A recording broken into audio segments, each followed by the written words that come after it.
Welcome back to the Nightwish podcast, where we discuss all your favorite Nightwish songs, videos, and epic stories that I'm sure they tell. Emily, how are you doing this evening? Oh my God, I'm so much better now. Does the news of this new pivot bring you to life? Can we just turn Josh off? How, It sure as hell brings me to life. I need to Google real quick how to delete someone from Zoom.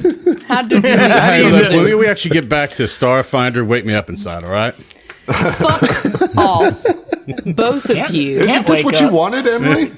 I'm so... I don't know any Nightwish songs, so I'm going to say that my favorite, just based on title... I'm looking at a list of Nightwish songs right now. Okay. I gotta Google it too.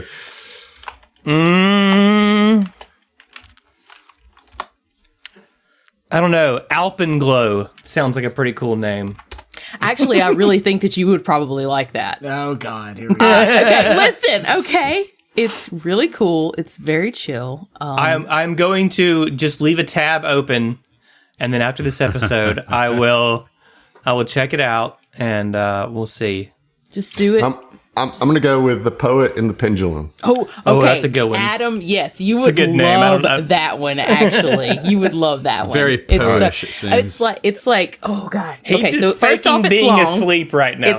It's long. It's haunting. That's how petty Heath is going to be about this bit. It moves from like 6 different kind of like genres and like time signatures, and it's just beautiful. It goes from like Norwegian dramatic metal to Scandinavian dramatic metal to Swedish folk metal, right? Okay. All right. I see. It's Takes like a pendulum. brief dip into Icelandic folk for a minute. Right. Don't forget Only the for Icelandic like 46 folk. seconds, okay? It's First the off. bridge. It's Any the more than bridge. 46 seconds, it's too much. Yeah. So I respect their tastefulness of they know exactly how long to swim in Icelandic folk. So, Okay. in other words, the video is like a gray, stormy sea and crashing Nope. up against a rocky shore. No, I actually that's have the a video Islander. pulled. Yeah, that's okay. the Islander. That's the Okay. one I talked about. I thought a they couple were all the weeks ago. same. That's you like know. legit one of my favorite songs. That they Listen, do. I do have that video pulled up. I just want to. Here's a little bit of the lyrics. Okay. First off, hold on. Be cool, bro. Be cool. I'm a head out. I'm just reading the lyrics. No, Heath, you should stay. You need to hear this. I You don't of all give a people need shit. to hear this. I feel like welcome to Josh when we talk about fish. Like, right. Or funk or any music that isn't like electro down tempo. Excuse me. excuse me. We just had to get you involved here, Josh. Sir. That's all. I just had to wake Poke you the up. bear. I also like acoustic down tempo. Thank you. I like Icelandic electronica. If you like Josh getting upset about mischaracterizing music, you should check out the Live and Let Fly podcast. All right, so here we go. Get away, run away, fly away, lead me astray to the dreamer's hideaway. I cannot cry, 'cause the shoulder cries more. I cannot die, I, the whore for the cold world. Forgive me, I have 2 faces. First half I So liked. first off, you are not reading the lyrics for the Islander. I thought that was what you No, said. I'm reading the lyrics for Poet and the Pendulum. Yes. Okay. I was like, you're confused. That is not that song. Once it if got you to the don't know- shoulders and shit, I was just, okay. Bitch. Okay. All right, Emily, I'm going to do something for you just because I kind of feel bad for 171 episodes of Hating on Nightwish. Here are some lyrics from one of my favorite bands, Fish. Oh, God. This is way worse. So much worse. Here we go. Any song. Smegma, Dogmatogram, Fish Market Stew, Police in the Corner, Gunning for You, Apple Toast, Bed Heated, Fur Blanket Rat, Laugh When They Shoot You, Say, Please Don't Do That. See, So those are, See, that just sounds like Beck. okay. I mean, okay, yeah. I have two comments. The first is that the fish rages or whatever, the thing where he goes, you ate my fractal. Yeah, right. That's Yeah. not that far off. Oh, Okay. lyrically, they're spot on. Yeah, You know all what I right, mean? all right. Like, The thing about that particular parody video is that only one instrument plays at a time. which is really annoying. Well, if it's they were whoever's all on playing screen. in concert. Yeah, right. If they're all playing in concert, then I think it would be. No, I think it'd be pretty close. Second comment: I think that we should have just one episode where we actually do just listen to some Nightwish. Oh my and talk about God. it. We could do a Tom Talks. We could do a Tom Talks where we like. Somebody else can fucking host it. Emily could guest host that Tom Emily Talks. can I'll host do that it. Tom Talks, and we actually like give Nightwish a legitimate chance because I've never Give them had. their I mean, I'll be fucking honest. I've dues. talked a lot of shit, but I've never really like listened Same. to Nightwish. See, Same. I actually have. A couple months ago, I like somehow my algorithm got me there, and I watched like a couple of songs, and I was like, What? no, I just don't care for it. Which of the singers did you watch, though? The one that y'all You guys fucking watch rave your music? about. You're doing it wrong. Okay, so Tarja was like their first, and she's okay, but the best is Floor, and she's Yeah, their, it was oh Floor. my God, It was oh my Floor, God, and I love didn't her. like it. Oh my God, I'm gonna pray for you. It's okay. I love this because I totally feel Emily's pain. She's like, no, what era of Nightwish did you listen to? Because if you listen to 93, Which- you're not going to like that at all. You know, But for real though, which live show did you listen to? Because this is amazing. if it's not Warsaw, you're doing it wrong. Sorry. No, Emily. we all It's at have that Wacken, band. not Warsaw, Listen, sorry. all you listeners out there, you know you have it too. We all have that band where it's like you love them, but if one of your friends wanted to get into them, you have to be okay. Well, let's take it slow. You know, let's figure out the best starting point for you on this band. I need Yeah. you to listen to this hour and 43-minute live show and love right, it as Adam. much as I do immediately. That's what I need. Please and thank you. Sivu play. Sivu play the song. See if we played the song. Well, I think we should get back into story time. Hey, through our Imaginarium. Hey, and get back into our wrap up here of season 2. Y'all, that fight, one of the most epic things that we've ever done on or off pod. I think that On or fight off was- pod, huh? I think It's so. in our lives. I mean, No, I don't I have a mean, super epic in life, the I'll tell games you. that we play. Oh, right. In the games that we play, you know. We all I've jumped have out of a very plane, boring lives. motherfucker. You know? You can have that. I went white rider rafting. Does that count? That's pretty fun and epic. Ryder? Right rider. I enjoyed Right. I enjoyed water rafting. Yeah, it's like That's a lot wrestling of with fun. God a little bit, like Little tussling bit. with God. you Yeah. know? I mean, I won. I lived. So Same. Good job, guys. You know I who feel else like in lived? that case, if you're wrestling God by whitewater rafting, it's not about winning. It's just about not losing. Fair Yeah. enough. Right. You know who else did not lose? See, I did it. I brought it back. The God. APA. The APA. Yeah. I You was- almost did it, and then you stopped short to I'm congratulate trying yourself. To, I'm trying to stop explaining myself. Is that not how you do it? Yeah, y'all fucking did it, and everybody made it. Like, I really was not sure how that was going barely. to go. There was some close calls for sure, but you guys did it. And I think we just need to kind of pick up right where we left off because I think there's a lot to cover in tonight's episode. Yeah. So it ended with Mike getting the kill shot on Gregant and the shadow starting to peel away from this lab, revealing a door behind you. But I think before we even deal with the door, we have this thing that Zeno, Ziva, and Oren have just arrived in this room, you know, who you guys haven't seen since the Black Site, and you haven't seen Zeno, some of you, Mike, you haven't seen Zeno since Aurelos, you know, like, Kuiper, you've never seen him. Hell. Kuiper, you've never seen Zeno. I mean, I've only heard. Yeah. I'm always compared to Zeno. He's this Zeno guy.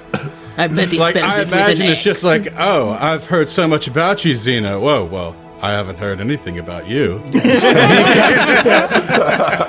Kuiper's like, Nobody spoke to me about you. I got 75 flashbacks in my first season. Well, I Okay, survived being annihilated. You know? Yeah, right. All right. All right, so yeah, Where do we even start with this? I mean, yeah. what would you do? Well, like, if she it was a dies. TV show, it would start with the smoking gun panning back from Mike, Yeah. just because that's where it ended, and it's a cool scene. All right, well then carry it forward, buddy.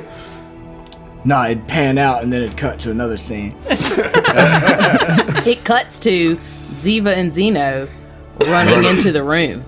Right, because they And were like, Room. There we We go. see the smoke billowing off of the gun and just kind of look around. We see a couple people we don't know, but god damn it, I see Mike across the room. Seems like the threat's been dealt with. Ziva takes off. Like, she runs across the room and just like launches into Mike. And just starts I was crying. like, we'll see you. Fuck this. The She bull opposite rushes of Mike. that. I bull rush Mike and hug him. And Yeah. I think you kind of like it would be a pretty fierce hug. I think the force of it and just the exhaustion that he feels from being knocked out, 47 times or however many, he like drops the gun and he just pauses for a second trying to take it in because he didn't see you come in the room until just now. Like, he knew Aaron came in, and then he just kind of melts into it. And I would imagine that you can feel just the not only the emotional weight, but the sheer exhaustion of getting through this fight in just, kind of radiating through him. And he, puts his arms around you and actually droops his chin a little bit on your shoulder, but tries not to get you with his little chin spikes. appreciate. And just very softly, very tired, says, "Oh, thank God." And then she casts Mystic Cure on you. Do you still need hit points? No, I pumped him Did up you with go all the way 60 HP or something. He's chilling. Yeah, I'm halfway down on HP. I just more mean he's tired and beat up, Yeah. yeah, he's been knocked out 3 times. Yeah. 4 times. Concussed, for Yeah. sure. Concussed even. I mean, Ziva doesn't really say anything for right now. She's just kind of looking at you and touching your spiky face, and then she looks Yeah. back at the rest of the gang, and it's just like,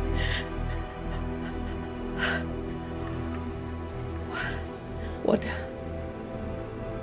Who are you? And just kind of takes in the twins. It's just and also So you the would horribly kinda- scary looking robot man. So you would vaguely recognize Tenna. Oh your yeah. dreams. Oh Yeah. yeah. And she kind of wipes her eyes a little bit and stands back and helps, not helps Mike because he doesn't need help, but also he needs a little help. Get him stabilized and everything. She would kind of take the room in proper and notice Tenna.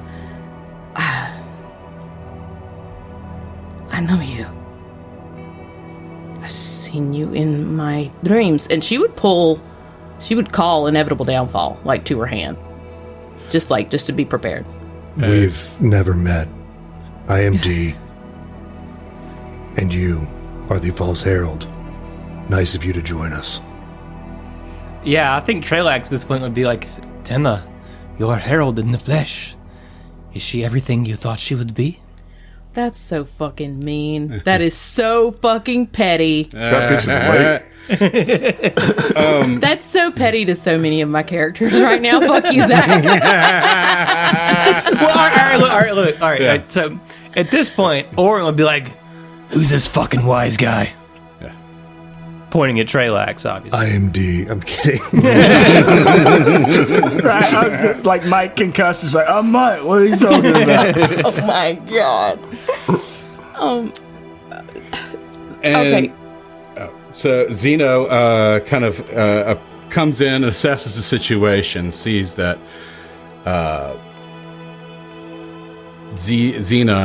Ziva, The warrior princess. Princess. that Ziva has called Inevitable Downfall, and kind of gets in the middle because he's had both contact with both parties in this case.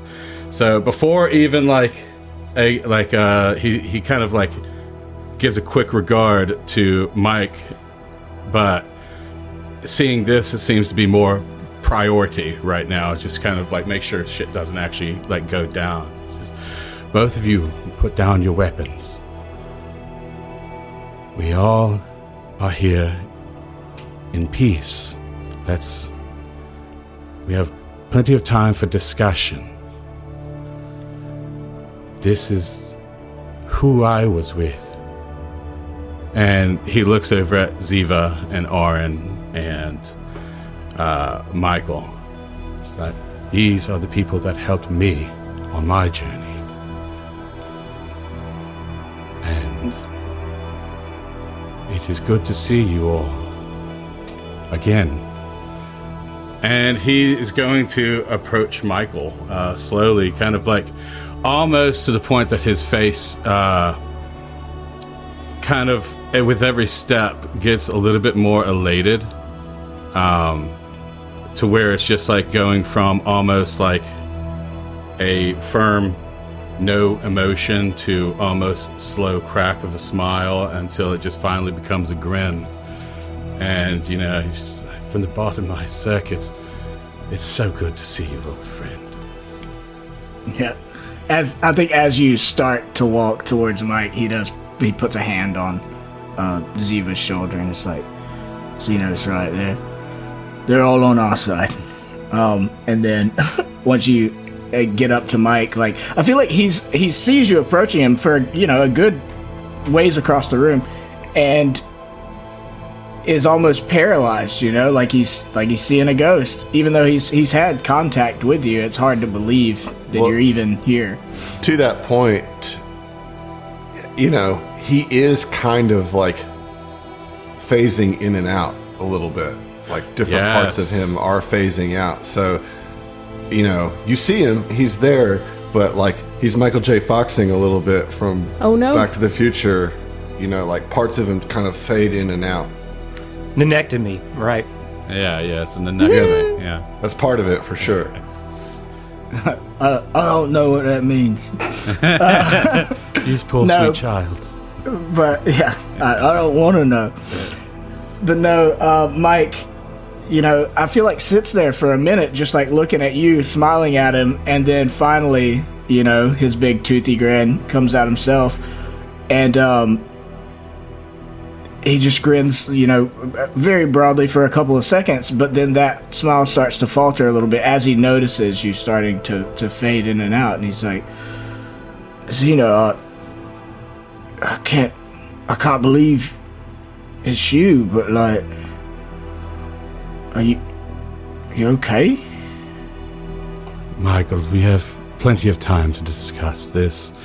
For right now, let's all focus on the celebration that we've done it. And he looks over at the shadow generator, and he says, well, one look at that engine tells me you got my message from across the vast. That's good. I'm glad everything here has worked out to our favor. Don't know if I'd go that far, but I got the job done. But I wouldn't have without the help of everyone else. This was hard, you know, and I feel like I came as close as you can to failing. I can't believe we pulled it off. I never once had any doubt that you could. Well, I did. I'm proud of you. We all are. I'm proud of every one of you. I'm so torn because I want Mike to give him a hug, but I don't want to like get blindsided by giving him a hug and his arms phase through. No. Oh no! Do it. It's not quite that severe, yeah. Okay, yeah. Well, he just like, you know, kind of face to face with him, just like wraps his arms around him, gives him an embrace, kind of musses his hair a little bit. Not so tight. You big listen. And Ziva's standing right there next to the two of you, right? Yeah. You know, And he Orange kinda, looking across from the room. And I think Zeno kind of like picks up on that and just kind of like, gestures to everybody like, come on, group hug. You know? Immediately up in there, Ziva is just like starts crying again because she's just like, the team's back together, y'all. Like, Not quite.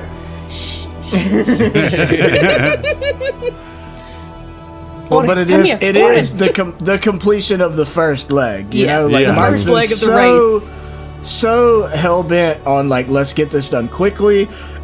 Step one, get this shadow generator, all that destroyed, so we can get back this group, the core group, and then we have to do that quickly enough to go back and get Fel. Right. So there would still be a lot of catharsis in that. Like, the bulk of the work is done. yeah. I think the most like intimidating work, the people who were strewn across this different plane of existence, Well, so the three of you are kind of hugging in the corner, and on the other side of the room, Trelax and Oren are standing opposite sides of Dr. Gargant's lifeless body, and, Trelax, you just saw Oren save your Right. sister's life, Yep, you know yep. what I mean? Like her head was exploded. Her brain came out of her head. Okay. And you thought for sure she was dead. But There was no Oren came, and because it wasn't a death effect, was able to put the brain back together, Yeah, as reluctant as I am to RP with myself, I think I know, I'm giving you the opportunity right here just to do a little bit. I do think that Trelax absolutely would just be like, whoever you are, you saved my sister's life, and for that, I am eternally grateful. And I think Oren would just be like, yeah, man, you're lucky that Mike told me to. I almost killed you too. Say the line. Say the line. Say you wouldn't survive the attempt. Do it.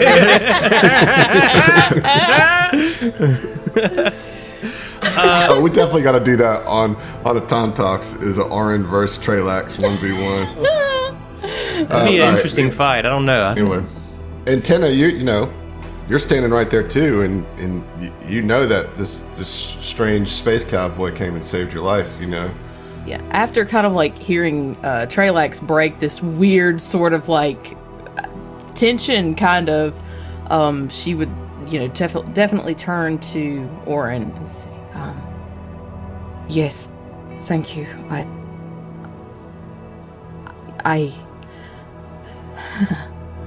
I thought I knew what pain felt like, but no, that was a different devil.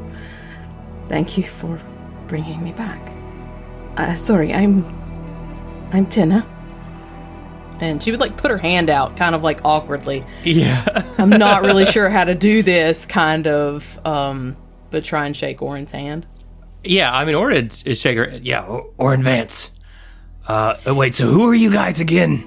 And she would kind of look over your shoulder towards Mike and Ziva and Zeno, and We are the Shadow Protection Agents. Yeah, I was gonna say, we're the shadow protection. The what? Mike, what the hell are they talking about? Shadow Protection Agency. What is this? Just leave it alone. I'm too tired. Yeah, all right, fine. It's too long of a story. Or Yeah, I've got some long stories too. I've decided to take it as respectful. Tenna looks over at Trelax like, of course, he's obviously very respectful. Yes, of course. We mean that. We mean it with the highest respect to the The material the protection way you agency. say things, like, even if you don't mean to be, you sound sarcastic. Shadow sarcastic. That is your material shadowcastic. bias speaking, Mike. He's You don't understand the shadowcastic, cultural he's okay. nuances. It's like, I just mean you. not all people from the shadow. Nothing to do with 10 of them, mate. Well, look, Is everybody okay? Is everybody all right? No. And No. Gloombot's still, like, as time has gone by, he's still self-repairing. But I'd say at this point maybe has 10 HP. Yeah, he's like Or so. fritzing, like. He's in a bad way, but he's still just patching himself together slowly. Yeah, so Orin would walk up to him and be like, Look, man, I don't know you, and I've never done this to an SRO, but let's give it a shot. and we'll hit him with a healing touch. Spend a resolve and hit him with a healing touch and give him 60 There HP. you go. Nice. You know? Boom. So I received 30 of that. Yep. Well, I had a feeling something like that might happen. Well, I feel much better now. Thank you. Emily, I hate to do this to you, but I been- feel like Tennant and Ziva need to have a moment. Yeah. You know, I was gonna say, kind of as Orin walks off to help Dee, she would just sort of be staring across the room at Ziva, and after a moment, she sort of plucks up her courage and walks across, and again awkwardly sticks her hand out.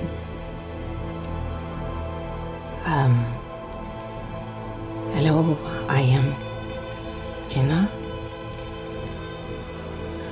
I only really know you as the Herald, but that is not true.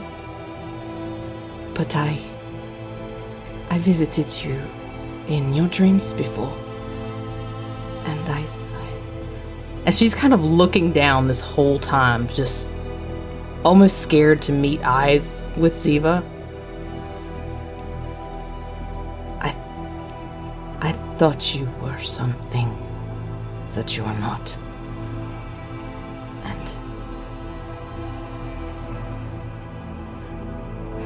But that is behind us, and hello. My name is Tina. You killed my father. Sorry, that's all I could think. Ziva's just kind of staring at her. And she doesn't take her hand. She reaches out and pulls Tina into a hug because she can see that she is hurt on a lot of levels. Like, it's just on her face. Scars, as well, physical as well as emotional, mental. And Ziva kind of whispers in her ear and she says, I think we were all fooled about a few different things in this entire situation. Hi. My name is Ziva. Glad to meet you. it's time for a short introduction. Yep. Yep. Ziva's not trying to lean into the long stuff with her. Yeah. I don't sing for that. But they just kind of look at each other and sort of almost this unspoken agreement to just accept that all of the fucked up things that have occurred in all of this shit was They were neither of both their faults. they were Yeah. both extremely manipulated by Mordrin, you Yeah. know. And Where so, is this Mordrin fella? I'd like to have a conversation with him. That situation's handled, Mike. it is resolved itself. He had to think about some things. I think this would, this news to Tenna, Trelax, and Dee, it's pretty big news to the three of you, knowing that these newcomers also killed Mordrin. Yeah, yeah. I think Yeah. Trelax especially would be like, wait a second. You killed that sniveling bastard as well? You actually saw him die. He's dead. Yeah, we killed him. He's quite dead. We can assure you of that. I exploded his mind with his own mind. It was a bit It was something else, for sure. It was I'm like having- a dream come true. I'm having difficulty comprehending exploding one's mind with one's own mind, but I am glad that he's dead. So Uno reverse card, mate. What is Classic Uno? Uno reverse. We only have Shadow Uno. Same thing, I'm sure. Well, color me impressed. I guess I have more to thank you all for than I imagined. And I think Orin would just shrug at that, and he's like, shit. I'm just really glad to see everybody alive and accounted for. Yeah. I mean, for Orin, Ziva, and Xeno's part, you can definitely pick up that the Shadow team helped keep your friends alive. You know, in your absence. You know what I mean? And so, like, there's lots of gratitude and appreciation being handed around.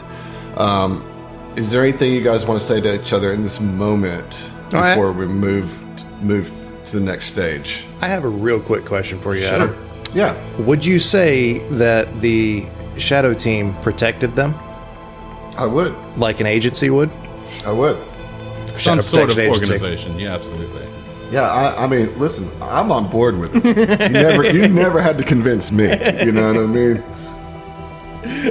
He's fucking Anyway. The more you hate it, the more that we love it. I know. I mean, I realized a bit. Still don't like it. No, but I did. I think Mike would come up to Tina and Ziva, you know, as they're kind of finishing their conversation or whatever, clomps up, and comes up and puts, you know, stands in between them, puts a hand on each one of their shoulders, and looks at Tina and says, "Hey, kid. I didn't think you were gonna make it there for a minute, but I'm really glad that you did." Likewise, well, to be honest, I would not have made it if it weren't for your friend. We were very lucky with the timing. You can fucking say that again. And she would kind of, you know, she's talking to you, but look over her shoulder, kind of back at the group, sort of by the doorway, and take them in, really look at Orin in particular, and then kind of look back at you. You really are protectors, huh?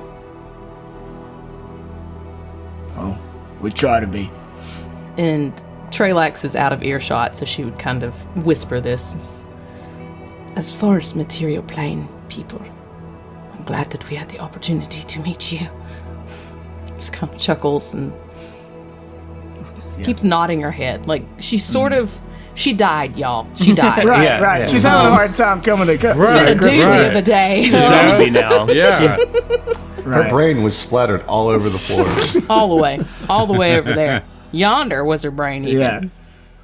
Yeah, with his you know, one hand on Tina's shoulder, one hand on Ziva's. He's, you know, it has been quite a day, but again, you made it. Surprising as that might be. And he turns to Ziva and says, "I can't believe we succeeded. That you are all, you're all here." And you can tell, like, he's having trouble coming to grips with that fact, you know, even though that was the goal the whole time. And he kind of like squeezes both of your shoulders a little bit and looks at Ziva, and then looks at Tina and back at Ziva and back at Tina and says, "I don't mean to kill the mood, but I'd like to say something to you two in particular.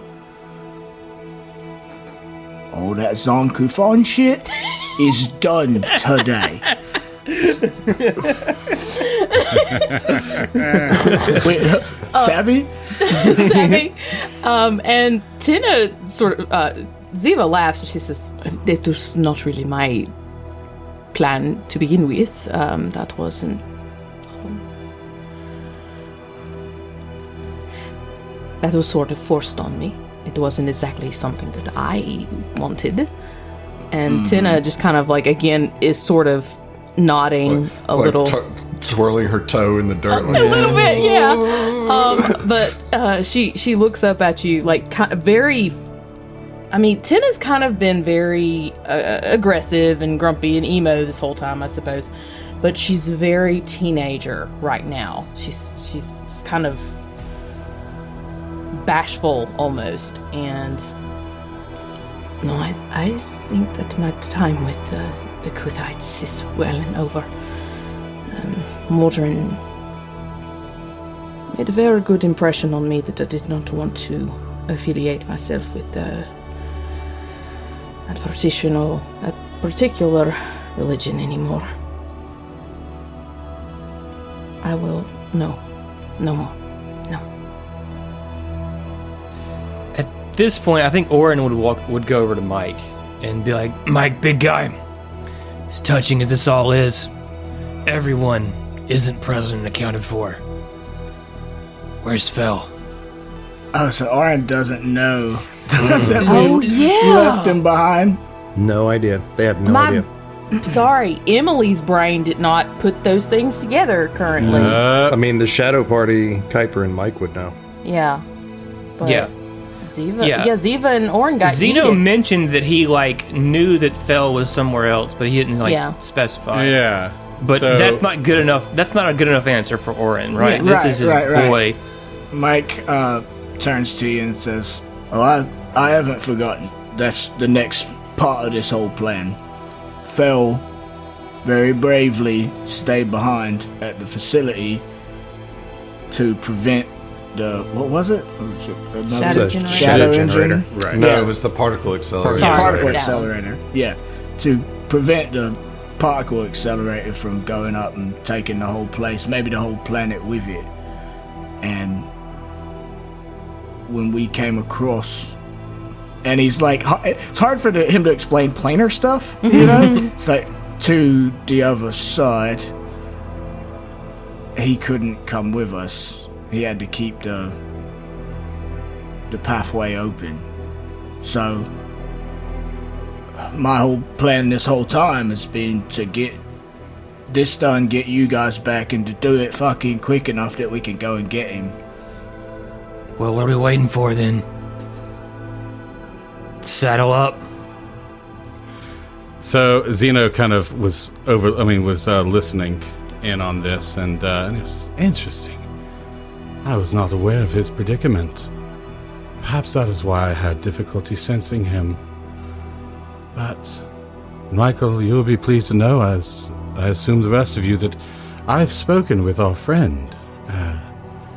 Although the context of the message that I sent was limited only to prep for our arrival, but as far as I understand, Felino is quite all right.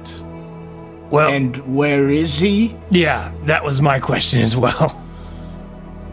Well, I cannot speak with him again, as that would be too taxing right now, but as I understand, he is awaiting our arrival on the Epic Tracer. Well, Tracer the Epic crashed. Tracer's destroyed. What are you talking? Yeah, I love, like, Mike In the and... burning wreckage of the Right, Epic right. Tracer. I'm sorry, I seem to be out of the loop on a lot of this information, but I'm slowly catching up. But as I understand, the Epic Tracer is fine. Zeno grabs his forehead. My nanitis. Perhaps time works differently in the material plane in this This is, timey-wimey. yeah, wait, where the fuck are we, first of all, and how do we get out of here? We are in the Shadow Plane. Great. On a floating heart asteroid. That's true. Sounds weird. It's true. Mike, Like a human the heart. things I've seen, man, I'm So this is an well asteroid past that being we're weirded on. out. Okay. An asteroid, yes, but it is quite literally an enormous human heart. Well, that's cute. I merged with like a giant brain for a bit. This is average Tuesday. All right, it's not a dick measuring contest. Seriously, though, let's get the fuck out of here. Yeah. Well, absolutely. Is there any last bits of business that needs to be handled here? Yes. Before we do, I made a promise to a Sarkeesian. Well, before that, there is this door that was revealed upon Gargant's defeat. No, our mortal enemy. Door! That's the real BBEG. Yeah. Also, is like Gargant's body still here? Yeah, We loot the body? Is that an option? that is. She doesn't have much as she's a spellcaster and a shadow witch, but she has a little bit. She does have an Aztec suit 4, and here's what's really important, with the gray force field. Yeah, that's pretty good. I think that's the loot that you want to extract is the gray force field. Everything else is not really meaningful. I mean, the Her S64 knife is pretty doing like good. 50 damage? Well, that's because of her. She's swole. Yeah, Because of her massive fucking biceps, dog. I know. Yeah. Seriously. She has an ultra thin dagger, which does 4d4 plus whatever your melee plus to damage is. She gets those gains from the Temple of Swalhalla, man. But that's what she has. Let's get it. All right, who's We who's pick it second up. It doesn't matter right now. Yeah, Yeah. Emily, just put it on your sheet so don't forget about it. Gray force field. All right, so this door. Yeah. So yeah, it's revealed itself, and you can certainly open Let it. me grab both of my characters and move them down. Yeah. I want to take this rare opportunity. I'm going to kick that fucking door. You know what? Kick that door open, You man. do it. Kick You that do door it. open. Go on, do it. Hey, kick that door! Kick the door. And it's a sliding door. I've got smashed through. I don't give a shit. I'm gonna do it. Yeah, so you open the door, and this a seemingly conventional medical lab stands in stark contrast to the strangeness of the other areas in the rest of the facility. Near the center of the room rests a shiny gray metal hemisphere approximately 5 feet in radius, with no apparent way of opening it. The hemisphere's segmented panels reflect the sterile surroundings. Various monitoring devices, computers, and screens line the walls. Here's the deal. I'm not going to make you guys roll a bunch of dice. I'm just going to read this kind of denouement to Gargant's story. All right? So, this chamber holds Dr. Gargant's most personal experiment, and perhaps her most disturbing secret. One that she kept hidden even from her Shadow Plane allies out of fear they would want her to destroy it. Even after her transformation, some small part of her saw the road of depravity that lay ahead.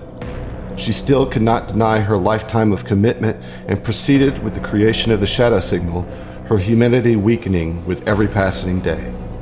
However, in the back of her mind, she wondered whether, had she grown up without the specter of pain hanging over every moment of her life, she could perhaps have been someone else. This sweet echo of a daydream eventually transformed into a jagged knot. Dr. Gargant's scientific mind would not allow for this potential scenario to remain unexplored. So, she began to grow clones from the human parts of her DNA that still existed. With the help of the Mementors, she distilled much of her early memories and implanted them in the copies, whom she aged to 13 years. She then placed them inside the hemisphere that you see in the middle of this room, a complex virtual reality simulator, to live out accelerated versions of various scenarios, ones in which her parents did not die, or died naturally and quickly in less painful ways, and she was adopted by a loving family or foster parents. She varied the parameters and permutations, but each invariably came back with some sort of pain or another.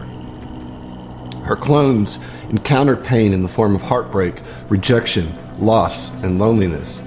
Even lives that went on for decades and were full of love and companionship invariably faced pain at the end, as existential dread began to set in and partners and friends began to die. Rather than accept pain as part of the human condition, Dr. Gargant kept tweaking the parameters, trying to find a perfect life without pain. Dr. Gargant has run thousands of these experiments, disposing of each clone as it descended into pain and grief. One last clone remains within the dome, only recently inserted into the program.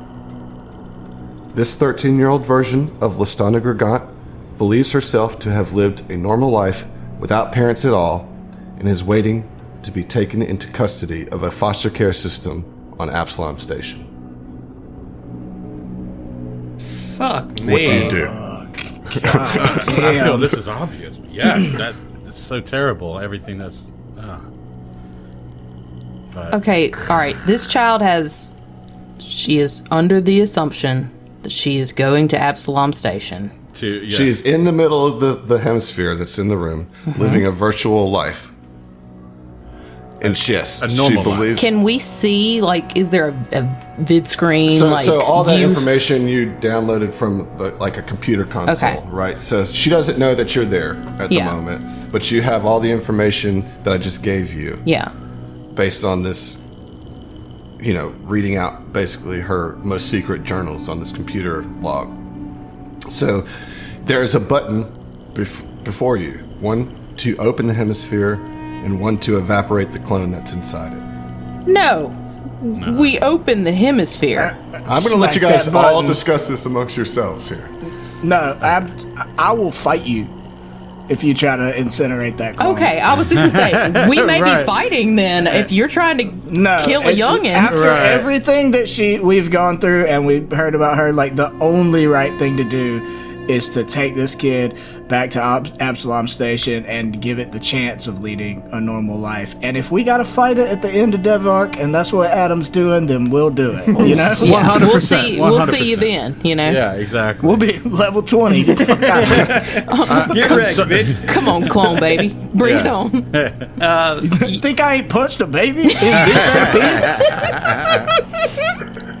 Yeah, I mean, I think even Orin would be like, we gotta save the kid.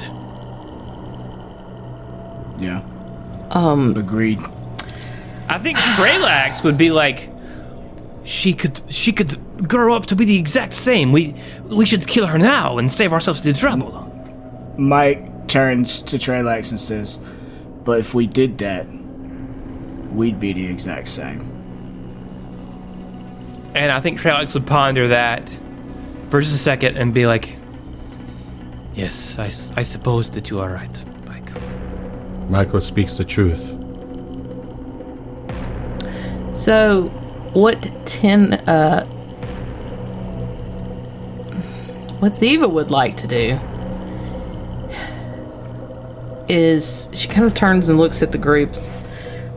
We need to try and get this child out of here without disturbing the reality that it is grown up with.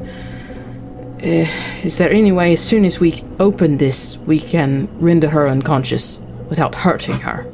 Oh, You I could was going just try to say, talk to her. I'd love to get her to Man, that seems like a real big conversation to have when we're in a hurry. You know what I'm saying?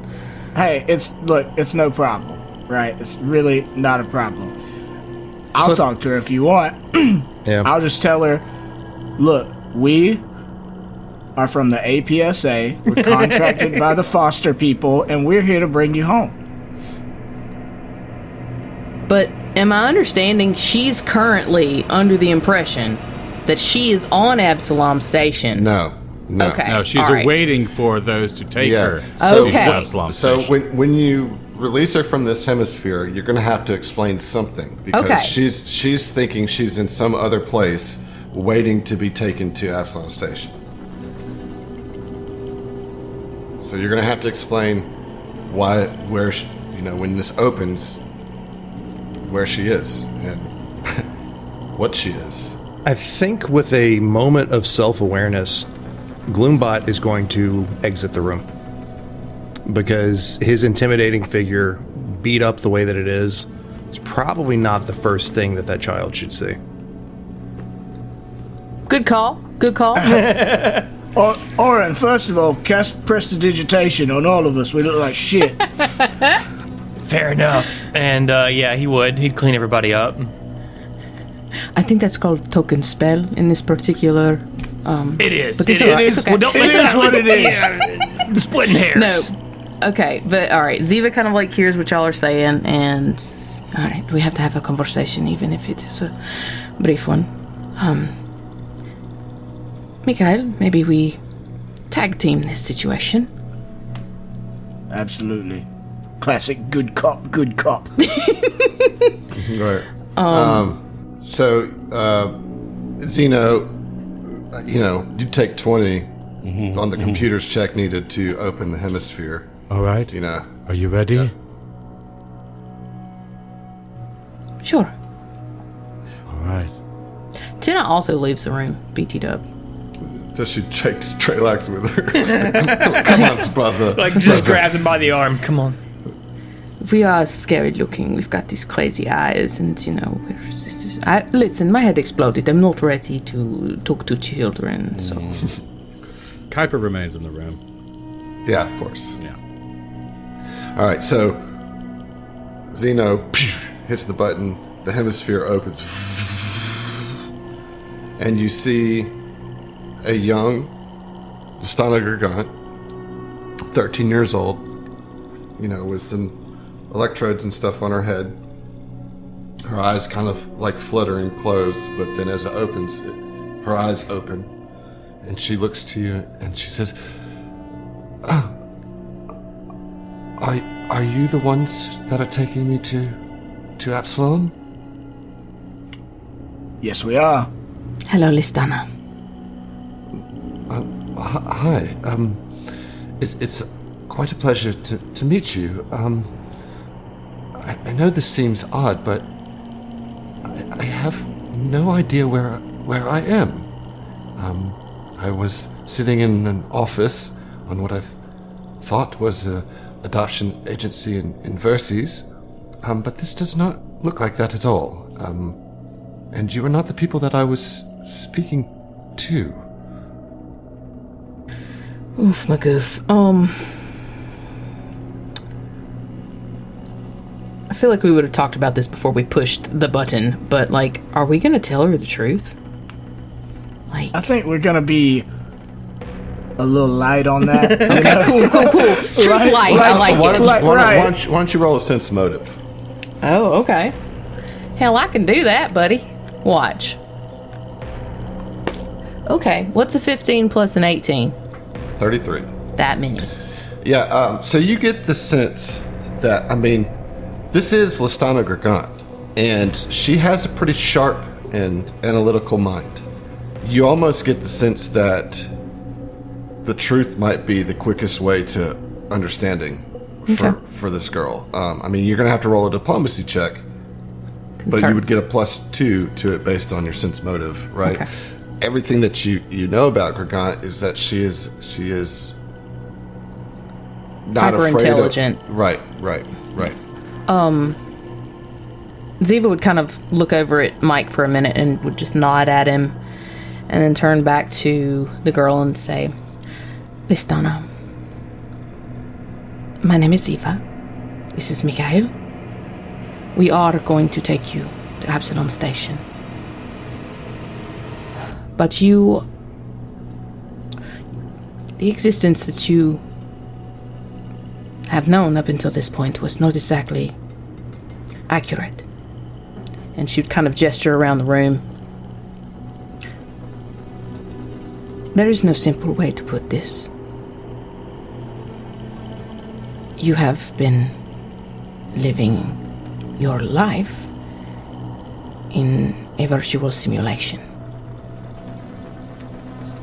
But we are here to bring you into reality. I'm gonna try and not mention the clone thing. That seems too Right, creepy. right. Yeah, roll a diplomacy check. Okay.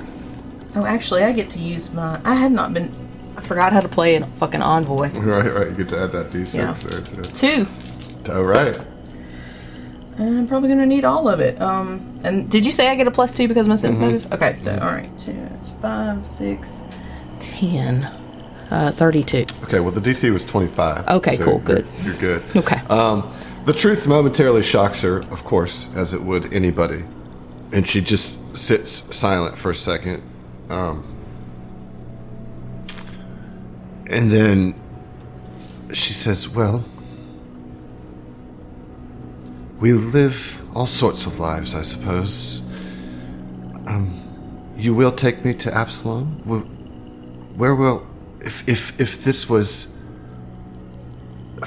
all a virtual existence, who will take care of me in Absalom? Where will I go?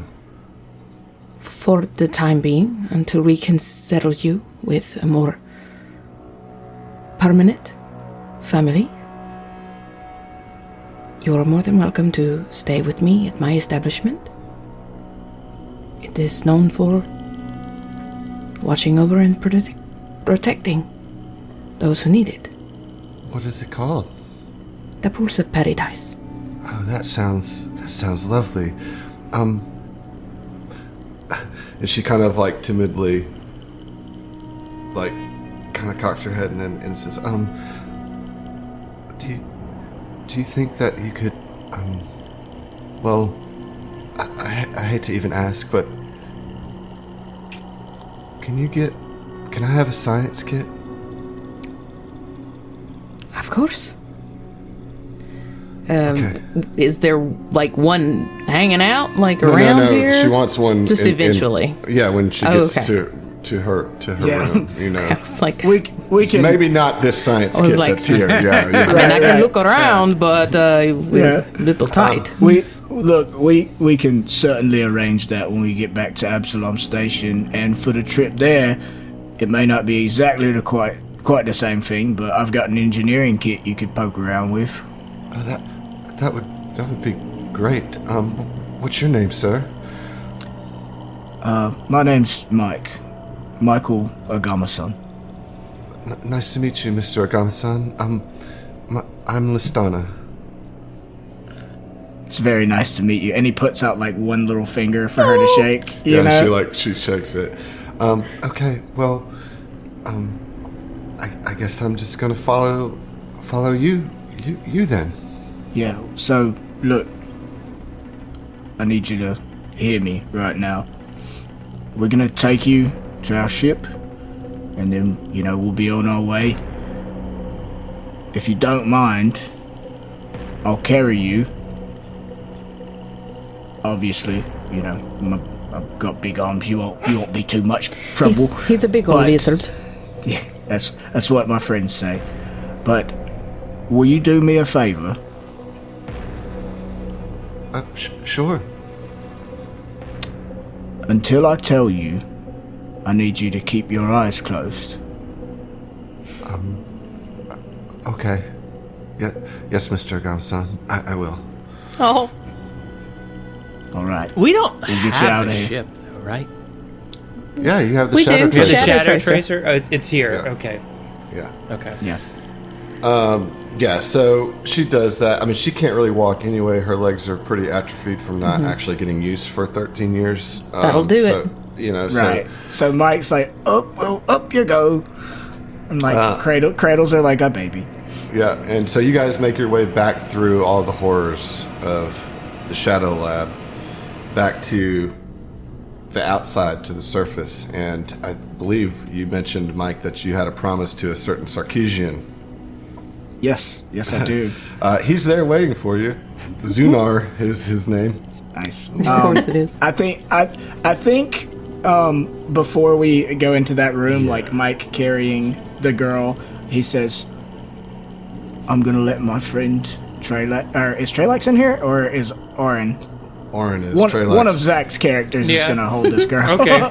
Sure. But he's like, I'm gonna let you hang out with my good friend Mr. Oron, and I've got to talk to somebody who will be accompanying us. Like maybe Oren, you turn on your light so she actually can't see. You know what I mean? Like, Well, she's gonna be keeping her eyes closed. But if she was tempted, right. Or no, I mean, for Oren's part, he's just like, how you doing, kid? Keep those eyes closed. I'm good. What's your name, sir? Oren. Mr. Oren? Yeah, that's fine. Just Orin. Just Orin. Okay. Well, thank you. Yeah, listen, I'm not much of a conversationalist, okay? Ziva would be kind of like walking beside him, and she would sort of whisper and say, "He's our grumpy old man. Don't worry about him." Okay. And she just like closes her eyes. Just like, this is too much. This is just too much. At this point, she's just trying to take it all in. Yeah, it's weird for everybody, okay?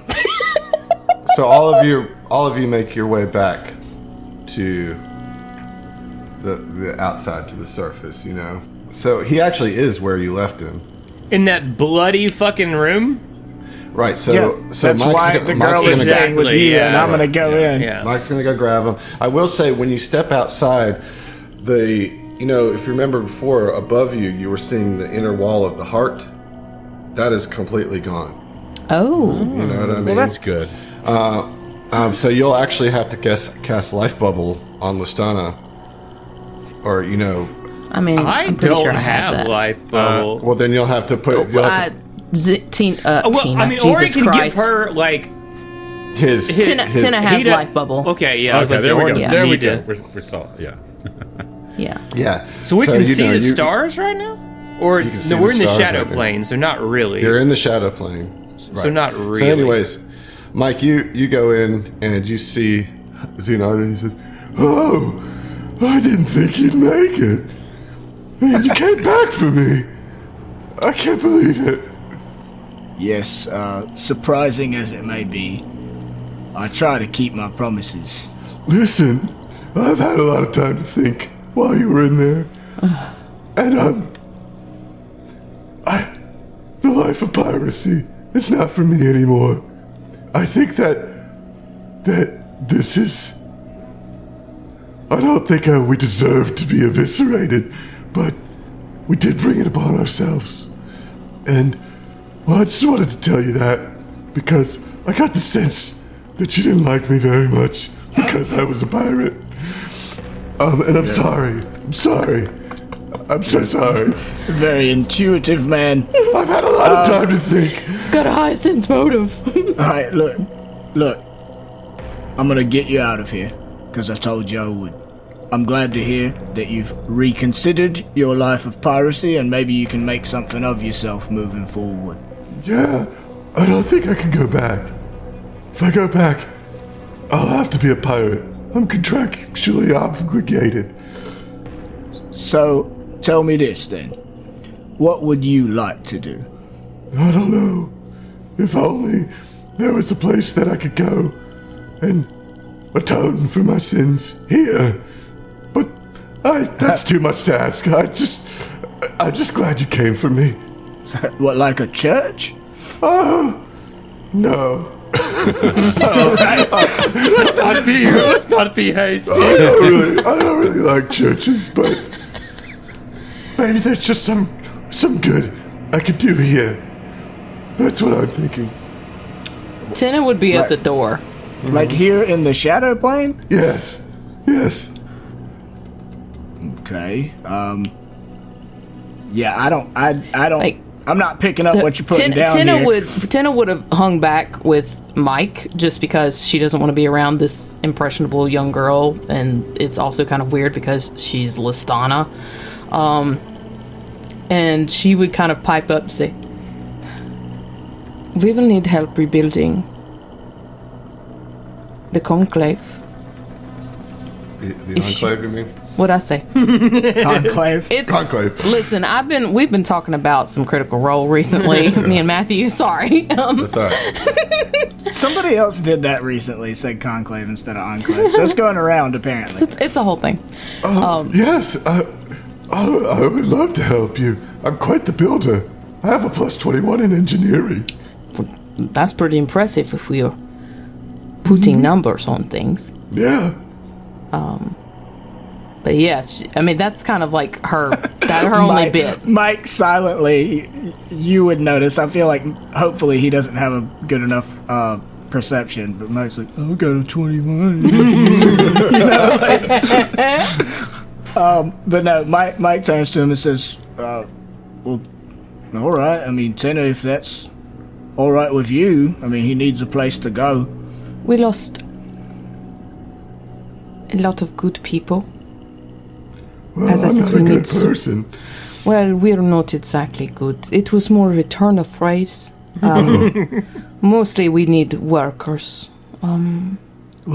We're usually between lawful evil and chaotic. Typically is. I'm leaning more chaotic neutral nowadays. Yes.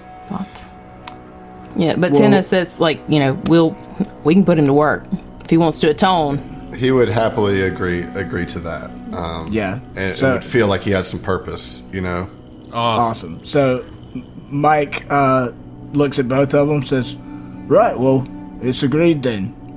You can come with us to our ship, but I need you to do me a favor. Anything.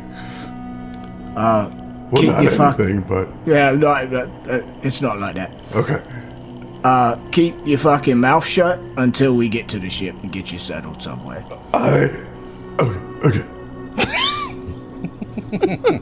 I don't want Gregant to even hear him. Right. That makes sense. I have decided she is not Gregant, she is Listana. Right. Like, Yeah, I right, have yeah. to Okay. separate those two, you know? That's fair. Yeah.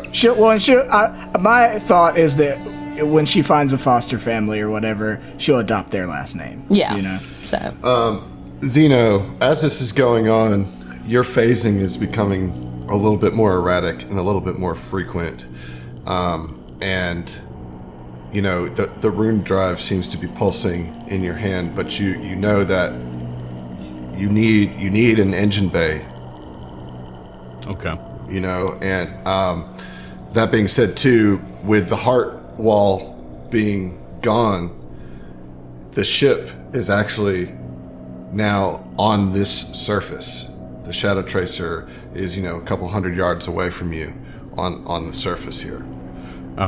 You just have to go 2 football fields between here and there on this really wait a minute. totally hospitable Wait a minute. asteroid.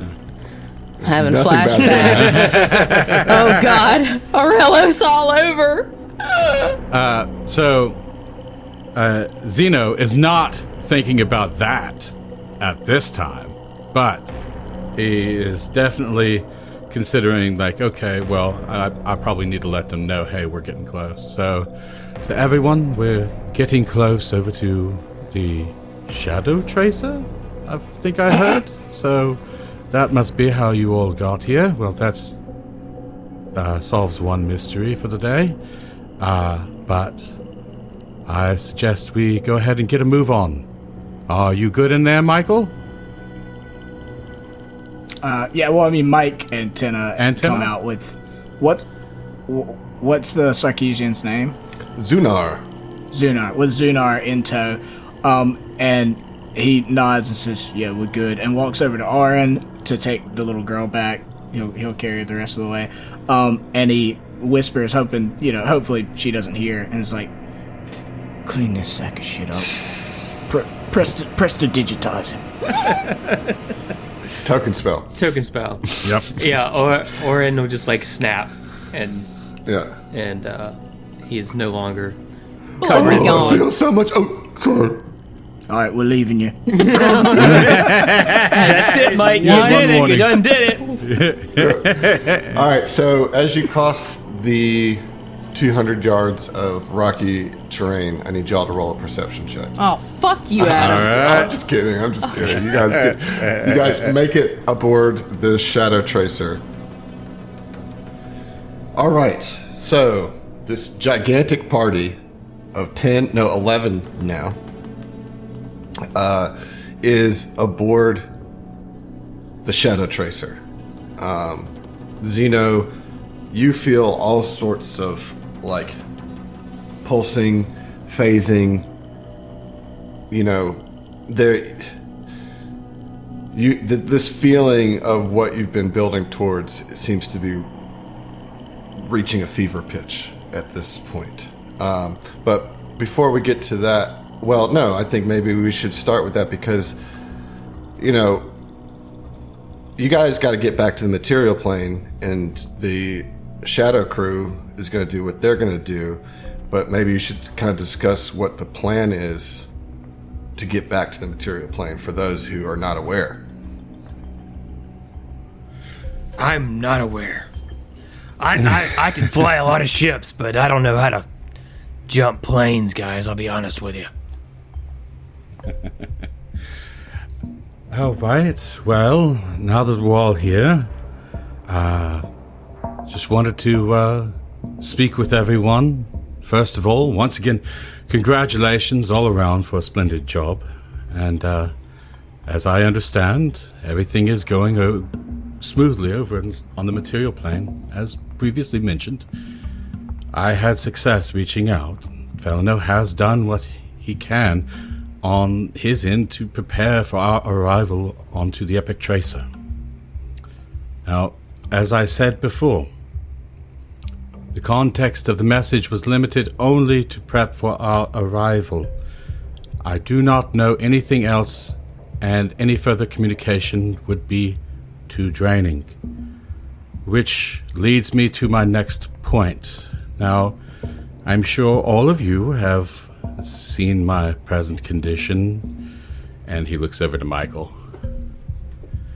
We can all jump together, but the portion of the rune drive that I possess only has enough power for one more jump. But with the shadow generator out of commission, I will have to interact directly with the rune drive. Simply put, without the shadow nanites dampening the effect of the rune drive's enormous power, I fear my body will not withstand the journey. What are you saying? Who the fuck is that? Is that Heath talking? Well, I couldn't decide. Mike is like, what, mate? What? Don't tell me what I think you're telling me. It's simply put, I've run the calculations, I've plotted the trajectory, and I've already made the jump once before with Oren and Ziva. This was whenever we had the Shadow Nanites still in mid-jump. I could feel them leave. And that's why you see my condition as it currently stands. And he just kind of holds up his arm and kind of regards the incorporeality of it, you know. So, the frankly more cowardly method, which would have been to not tell you at all, but you all deserve to know. You are all my friends. I have fought beside each and every one of you. And he's looking at everybody, but not looking at anyone at the same time. And what I've experienced is that life is full of random and unexpected events. Who would have ever considered the five of us to take on the Aslanti or drive back a corruption? However, some principles remain constant. But I remain positive, and I think you should all understand that too. Understand, information is a form of energy. This is the first law of thermodynamics, which confirms that energy simply just changes form. I think that this jump will be a risk, but I put faith in science that this is not an end. I think beyond that realm there is an ascension to something new. Beyond the door lies the unknown, and I plan to transcend it. No, absolutely not. I've already mourned your death one time. You bleeding just got back. There's got to be another way. And don't give me this fucking energy transforms all us into heaven horse shit. That's not the same. That's fucking dying, mate. And I ain't doing it again. There's got to be another way. Michael, look, understand. Orin may have the mysticism required to divine the rune drive, but he does not possess the computational skills. You possess engineering, but you do not have any hope of divining the mystics.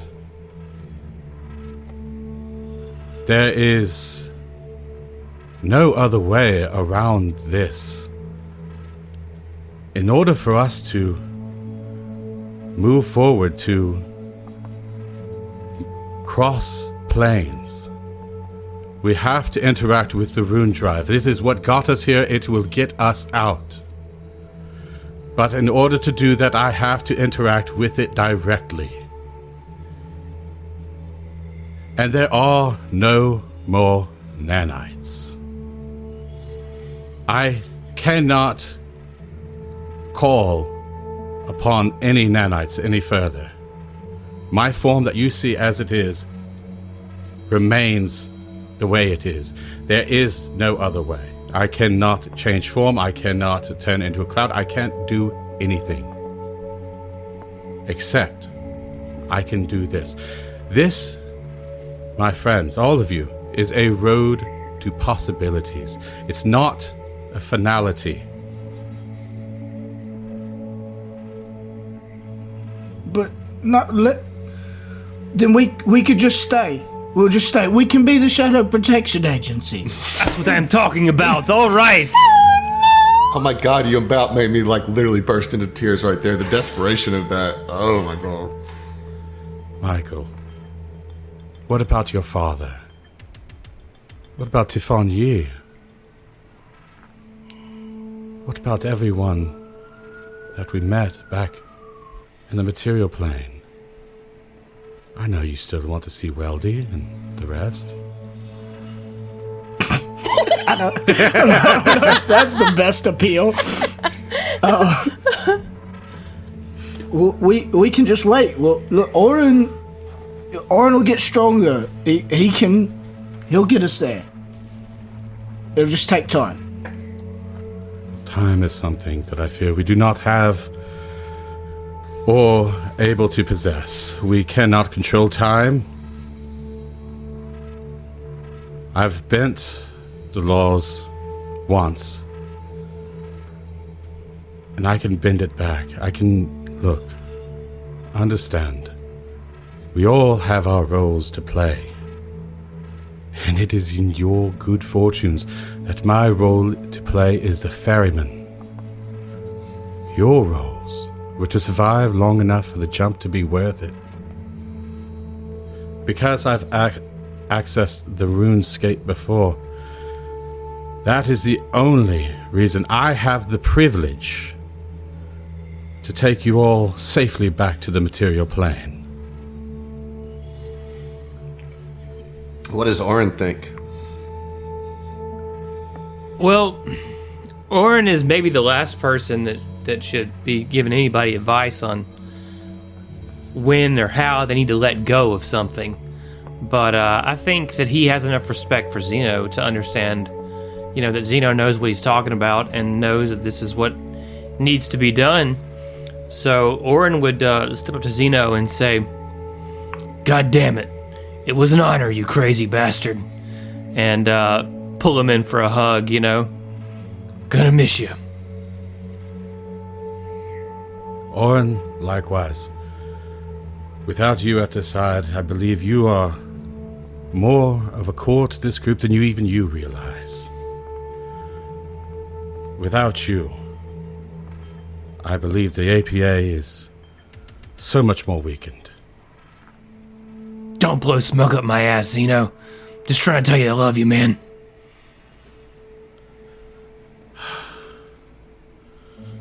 I love you too, Orin.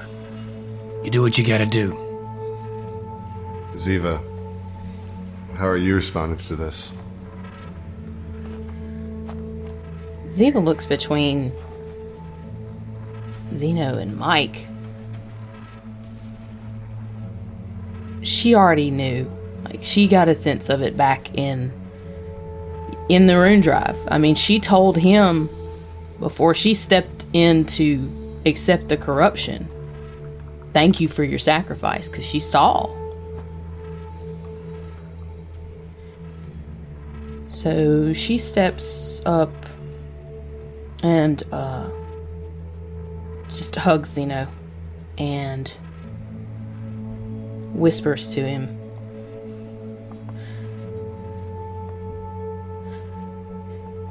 "You trusted me enough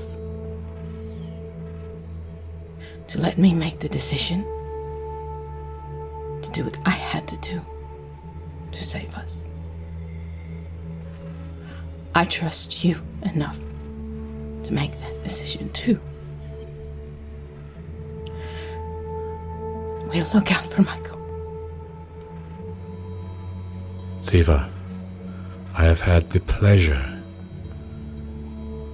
to watch you grow into an exemplary captain. And I know you will continue to lead this crew in the future, and I know that you will perform wondrous things. This is not your end. This is not the end of the APA. This is the close of one more chapter. The Shadow Party. You guys traveled with Zeno for quite some time. He helped you, get to the temple, get through the temple, and helped you defeat Mordrin. What do y'all say to him? I'll approach them. Okay. D. As an android, I've experienced my own crisis of identity and struggle for acknowledgement. Your own inquisitive nature about the human condition is a testament for your own acknowledgement. I see you and know you, D. I hope that I can, too. Eventually. Thank you, Zeno. Thank you. And he approaches the twins. Says, "It would appear that you and Michael found common interests. I'm glad these circumstances didn't wear down his best traits. Please, do be careful. I fear the Velstruck threat has not been fully resolved. I wish you both and your people a swift recovery in the rebuilding efforts." Thank you. I never imagined when we found you in that abandoned laboratory that you would lead us on such an incredible journey, but I do want to say that I am grateful for the experience. Thank you, Xenophanes. The pleasure is all mine, and it was only made more incredible by both of your presence.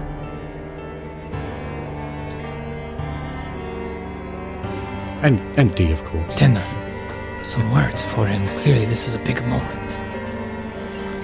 You can't just sit there and cry. You have to say something. I'm sorry, this is very awkward and I'm sad and these feelings are very weird. It's okay. This is compassion. This is what you should be understanding rather than that dreadful cult that you were a part of. Zeno, now is not the time either for that. Please. We've all been through a lot. Tenna, this bittersweet feeling is, I suppose, the only true good kind of pain. Wow. It is catharsis that you are experiencing, D. Tina would. She's kind of, again, looking down. Just, it's really hard for her to meet eyes with pretty much any of the APA crew at this point. But her eyes sort of snap up and she looks at you and she says,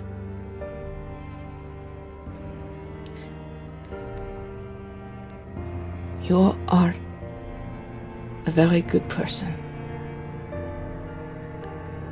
I will work to be more like you.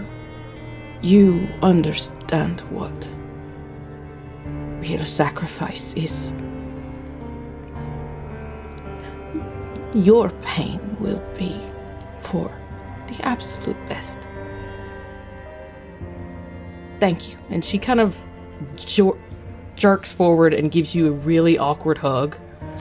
Like she's maybe never given a hug to somebody like outside of her immediate family. And she steps back awkwardly and... So yeah, everybody steps back, leaving Mike and Zeno face to face. Also Kuiper. Oh, there's Kuiper. Yeah, sorry.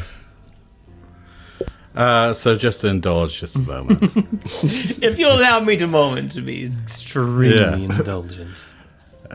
So, you're the one I've heard so much about. And you are. I am Kuiper Vargas. It is good to finally meet you. I wish you were under different circumstances. Well, may our roads cross another time, another place, Kuiper. I want to thank you for aiding my friends in this endeavor. Well, perhaps wherever we meet again, we could have drinks. Oh, well, I don't drink.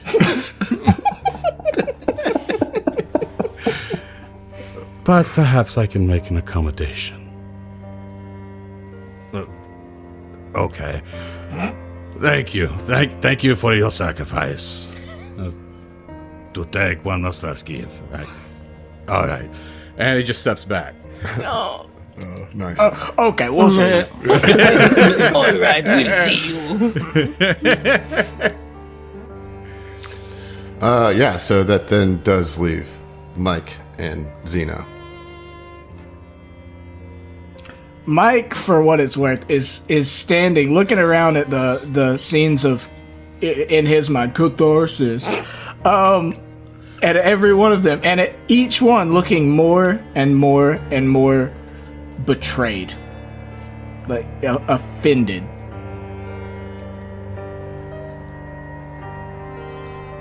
Michael, you have to let me go. No, I fucking don't. Look, this catharsis can bite my fucking tail, mate. I worked too goddamn hard to get you back, to get all my friends back. I wasn't trying to leave you out of that deal, even though when this first all fucking started, I thought you were still dead. It's not fucking fair. Life isn't fair, Michael. No one should have to lose someone twice. No one should have to lose anyone just once either, but that is life. Unfortunately, death is always involved. I would imagine you would understand this, but... Look, this is not how I want to part. I understand we have not seen each other in some time. But we will see each other again. I'm sure of it. The mathematical probabilities, it's always possible. Who knows? And Mike, just like clenching his fists, you know, shaking.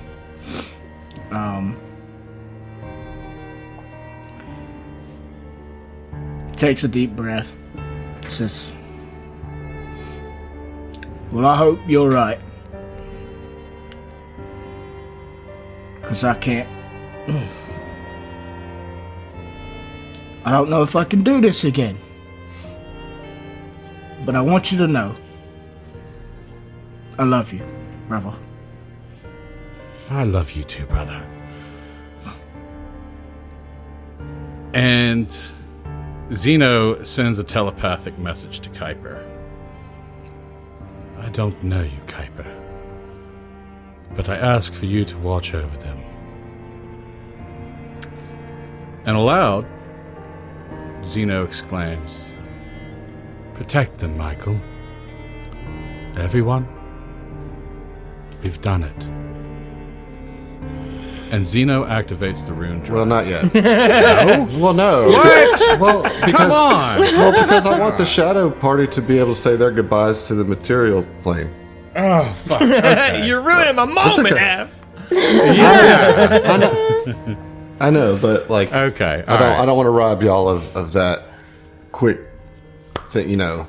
Like, so the shadow party, you're seeing this unfold, and you realize that the folks from the material plane are about to jump from the shadow plane back to the material plane, leaving you with the shadow tracer. You have the nicest ship that you guys have ever had, and you have rebuilding ahead of you, and perhaps actually building the SPA. We'll see. I don't know, but for now, I think that I want to give you guys the time to say goodbye to each other before Zeno activates the rune drive.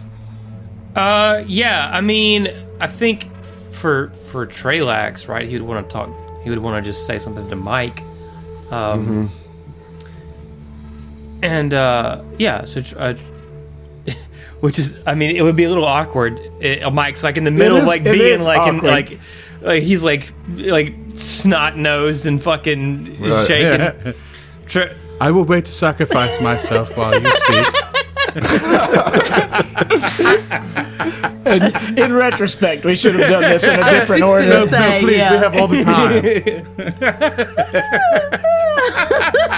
Except that we totally don't. I'm literally phasing out of existence as we speak, but don't worry, Take please. whatever time you need. Right. Time is nebulous. In this God, I was just about to fucking spit. Oh my god. That was dangerous. I mean, it doesn't have to Don't be. feel nebulous. Yeah. Trelax would put a hand kind of on Mike's shoulder and say, Mike, it has been quite an incredible journey that we have gone on. I must admit that I did not quite know where I was going or what I wanted from life until I had this experience with you all. You have inspired me in ways that I don't even fully understand. However, I promise you this. Once the difficult and arduous work of rebuilding the Enclave is complete, I am going to start the Shadow Protection Agency in your honor. And I will do my best to live up to your standards and ideals. You have been a inspiration to me. And I just wanted you to know that. I am not much for sentiment, but enjoy it while you got it, okay? Yeah, I think when you first start speaking, it's like, 1,000-yard stare. Like, Mike's trying to come to grips with what's going on. And finally starting to accept it, Hate it, rage against it, but deep down accept it. And once you get, near the end of your statement there, he kind of turns towards you, almost like blank face, like you don't see any emotion because he's like trying to process everything you just said, and is quiet for a couple of seconds, letting it go through his head and understand the gravity of what you're saying. And he turns to you and says, I've rarely met someone I would consider my equal sheerly in terms of combat, mind you. And you, frankly, may be better than me. I'm just an old Vesk who's taken a punch or two.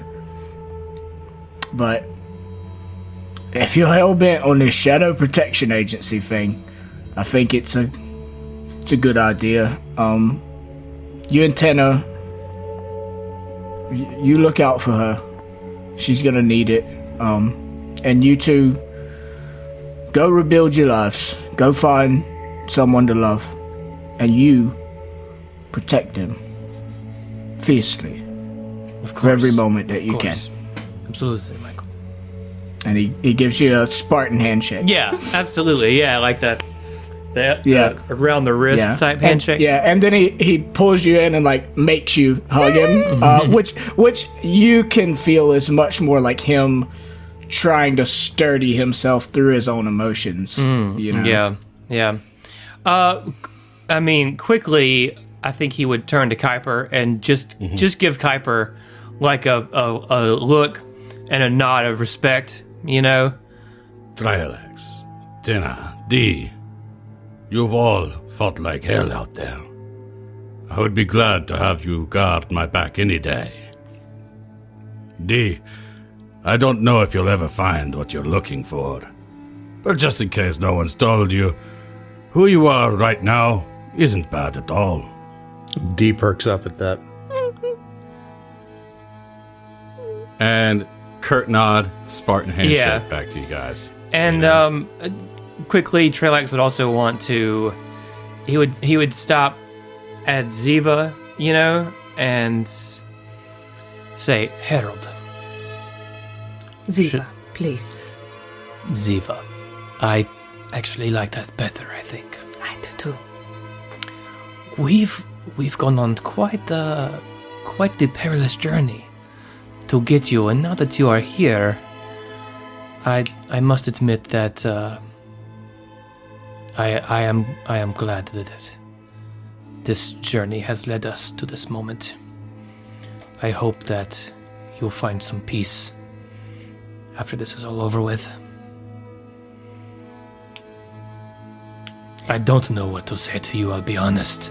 It's okay. This the feeling is a bit mutual, but thank you. I know that you. And she kind of looks over at Mike and Kuiper. I know that you worked very hard to save all of them, all of us. Thank you, All of you. And she nods at D and Tenna. You're welcome. Yeah. And Trelax would turn to Orin, obviously, and be like, I know you don't want to hear this, but you saved my sister's life, and for that, I am eternally grateful. I know that I have said this before, but it means the world to me. Just know that what you have done has earned my gratitude, and if you ever need anything from me, not hesitate to call or jump planes or whatever it is you need to do. But thank you again. And I mean, Orin just nods at him. You know, he's a man of few words. Yeah, no problem, Chief. Mike not quickly, like his demeanor. I just mean I'm not gonna take too long. Mike walks over to Tenna and without, really, I would imagine you expecting it, just comes up and kind of gives you like the little sister hug, like gives you a hug, and like puts his kind of chin on your head, and just says, "Look, kiddo, keep your fucking wits about you. You're gonna need them with this one." And he nods at Trelax and says, and like lifts his head up and then puts his finger under her chin, so she has to like look up at him, and says, "You've got another chance. Not everyone gets one of those. Take advantage of it. Lead a good life." She nods and she says, Yes, I will. And thank you for everything that... Just thank you. And she kind of like burrows her head back down into your chest a little bit, because this is overwhelming for her on so many Same. levels. I mean, I think everybody's extremely overwhelmed. Yeah. That they probably those two have a sort of unique bond in it being really overwhelming right now. You know? Why is everybody crying? Shut the fuck up. I will space you right fucking now.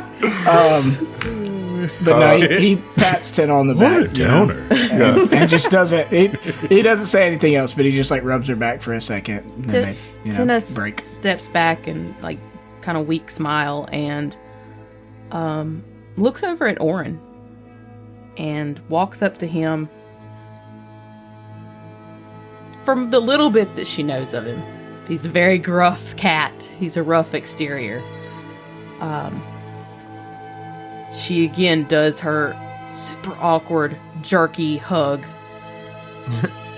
And just wraps her arms around you, Orin, and says,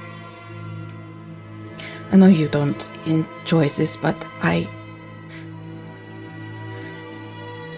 you gave me my life back. You let me have another chance with my brother, with my people, to set right the things that I messed up.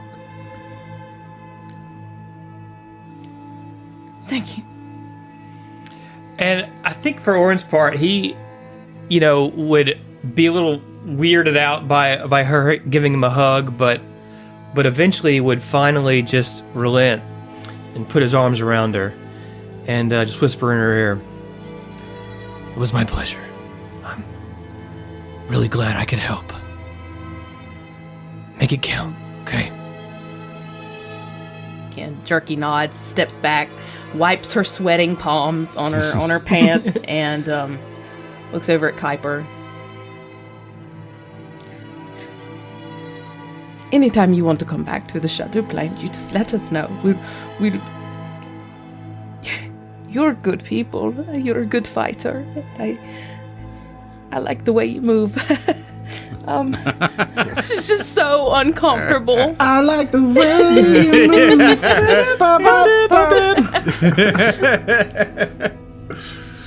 And he says, I'll give you a quick ring, eh? And just kind of quick wink, I will cast a plain telephone. It's not a spell. I was trying to make a joke. Look, okay. just drop a telegram to me either on Verces or Absalom Station. I haven't quite decided where I'm going to go, but I'm always around. She just nods and steps back and looks at... And thank you for the knife. It served me well.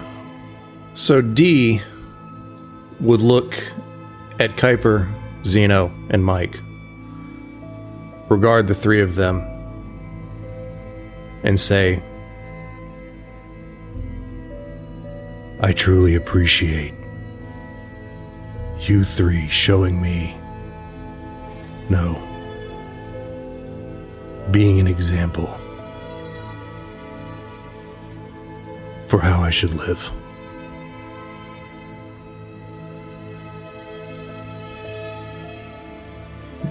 That is all.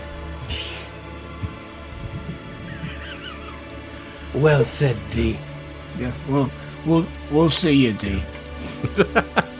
So the Shadow team steps back away from the rune drive.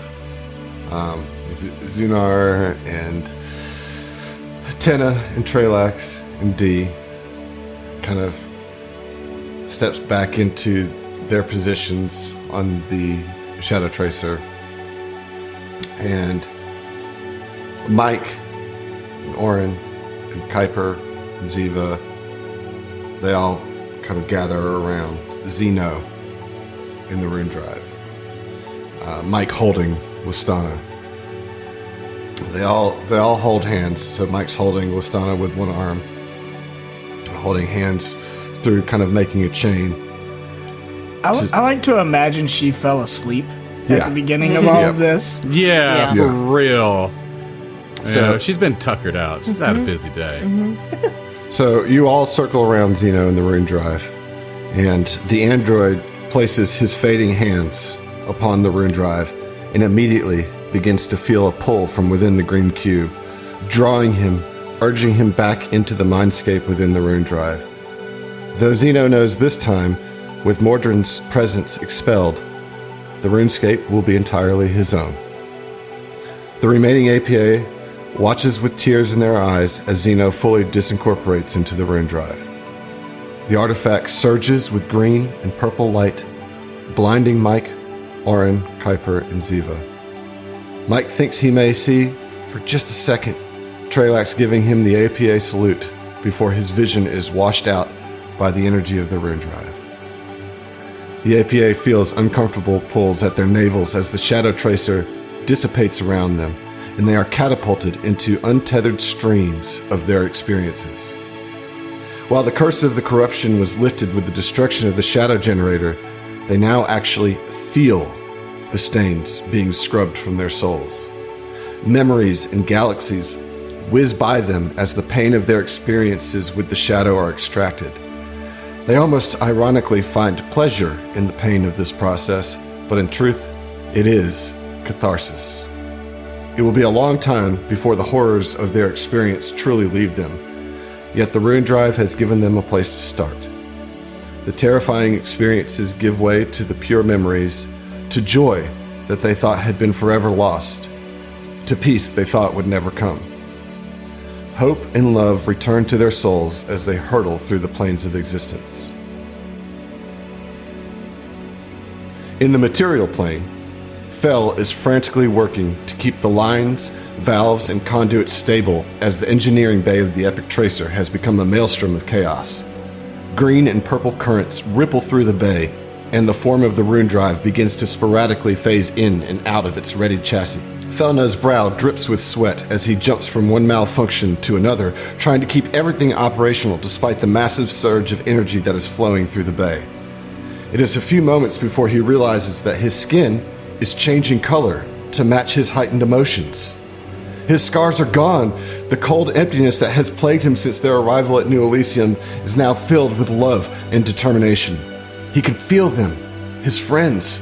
Somehow he knows they succeeded and are coming back home to the Epic Tracer. If he can keep the engineering bay stable enough to withstand the rune drive's incredible surge of energy. He thinks back to his bout with the particle accelerator. He thinks back to his triumph over the poison at the Lizard's Lounge. He thinks back to his fonder memories of Kaon, of who he really was and what he represented. He thinks back to Sedona and what she did for him. Somehow, these memories empower him to use his physical body to hold an exhaust hose and an electrical conduit directly in place of where the rune drive is reforming before his very eyes. He is overwhelmed with green and purple light and deafened by the hum of all of the cosmos. He falls unconscious just as he sees the rune drive finally take its full corporeal form, and behind it, 3 familiar figures and 2 that he doesn't recognize. You guys have arrived back on the Epic Tracer. I mean, 4 And familiar figures? 3 familiar... Well, he doesn't know Kuiper. Oh, he does know Kuiper. knows Kuiper. Sorry, 4 familiar faces. There you go. There you go. Yeah. So you guys are now on the Epic Tracer, back in the material plane, and you see Fel's unconscious body laying right by the rune drive as you are expelled from the rune drive. And it's bittersweet because you see Fel, but Zeno is not with you. What do you do? All right, so Oren, seeing Fel unconscious on the ground, is gonna run over to him and kneel down and be like, "Fel, you all right, man? Fuck!" And he starts to, his fingers start kind of tingling a little bit as he starts to channel some healing energy. He thinks he might need to heal him or something. I think Fel's eyes would flutter a little bit, Fel, and then slowly open and start, kind of not focused, and then see Oren in front of him, and just quietly, holy fuck it, Oren, Felon Overrunner, you lanky son of a bitch. I never thought I'd see you again, buddy. How the... It worked? Yeah. It worked. Yeah, Holy shit, it worked. Oh my God. Mike pipes up, sleeping on the job again. Mike too. Oh, fuck, Mike. I can't believe. What about Ziva? Where's Ziva? Did she make it? Steps out from behind Mike, like Oh, Jesus Christ. supporting a sleeping Listana, I guess. And I thought I was holding her. Oh, okay. Yeah, Yeah. steps out from behind Mike's. I don't know who she is, but that's okay. I don't really care at the moment. Kaipa, oh my God, you're here too, man. Come on, Fel, on your feet. And he just extends his hand to pick him up. And he stands up and looks around. What about... I mean, Zeno reached out to me. Where is he? And Mike walks away to Ziva's chambers on this ship that's very familiar. He knows where everything is, to go and put Listana in Ziva's bed. And lays her down and like strokes her hair, and it's like, whether she hears it or not, the most dangerous part of the journey's over. Rest for a bit. I'll wake you up soon. And yeah. While he's gone, Ziva would limited telepathy to Orin. Can you show him? Can you show him what we saw? Orin nods, and we'll use Mind Link with Fel go. to like catch him up to speed. You know, If I was giving inspirations out during this episode, y'all would have like 5,000. God, I love Mind Link. yeah, So good for shit like that should handle it. You know, I won't. So yeah, he just dumps it all into your brain. Hope you're ready for this shit, man. when you come out of like the mind meld, I guess, Ziva's got tears in her eyes, but she kind of looks over her shoulder at Mike, and she's Well, Mike's not in the room. I know, but like to where Mike went. Well, You know? Gotcha. Took it very hard. So we have to Yeah, support him. You guys might have to support me a little bit too. I'm not exactly okay with it. He reached out to me. He was supposed to be here. Well, He was there when we needed him. you know how Zeno is, man. It's Comes and goes. He's here one minute, not here another. it's that god dang nanitis. Fucking machines, Always am I plagued right? Enough about us, man. What the hell have you been doing? What's up with the tracer? I thought I crashed the fucking thing on the dark side of Verces. Yeah, about that. I wish I could do the little nimbly-pimbly stuff you do with the, put my hand on your face and just dump all this shit, but I'll catch you up over time. But the short of it, I don't know how much we're going to be in their pocket for this, but D9 actually, the CSV found me. Wait, what are you talking about with the D9? Why are the D9 here? When Fel says CSV, you just hear. Yeah, I don't even register that. I'm asking about the D9. Mm-hmm. Don't worry about it right now, Kite. There's so much we can explain later. Right now, in the moment, they put all their muscle for, I'm not sure why, but they've restored it. She's back. You need to check to make sure there's no bugs in this. I mean, I will. There's no telling. Here's the thing, though, Kite. I've been overseeing all the repairs. Front to back, I've been involved with every step. So I'm about as confident as I can be. But it puts me on edge. Understandably so. You have to. Oh. I would say, Okay, Fel, okay. it seems Kuiper is acting a bit strange. You know what I mean? Like, Right. You obviously don't know why, but like, Yeah. he definitely seems out of sorts, and those of you that know may be kind of like consoling him in some way, but there's definitely some disconnect happening there. I mean, do we know? Mike Outside would. of Well, that's the question. No, but I mean, like, we don't he know that hasn't he really lost said that memory. any- Yeah, it's kind of difficult to really. Yeah. Well, Yeah. then, yeah. So there's something. There's something weird going on. you're not as freaked out as you need to be. Like, And not yet. yeah. Not yet. I'm just glad almost everybody's here and safe. Absolutely, man. It's fantastic to see you, Val. I You was too, sure Kuiper. you probably bit the dust back there, but Hey, you know, I told you you're I a didn't. real tough nut.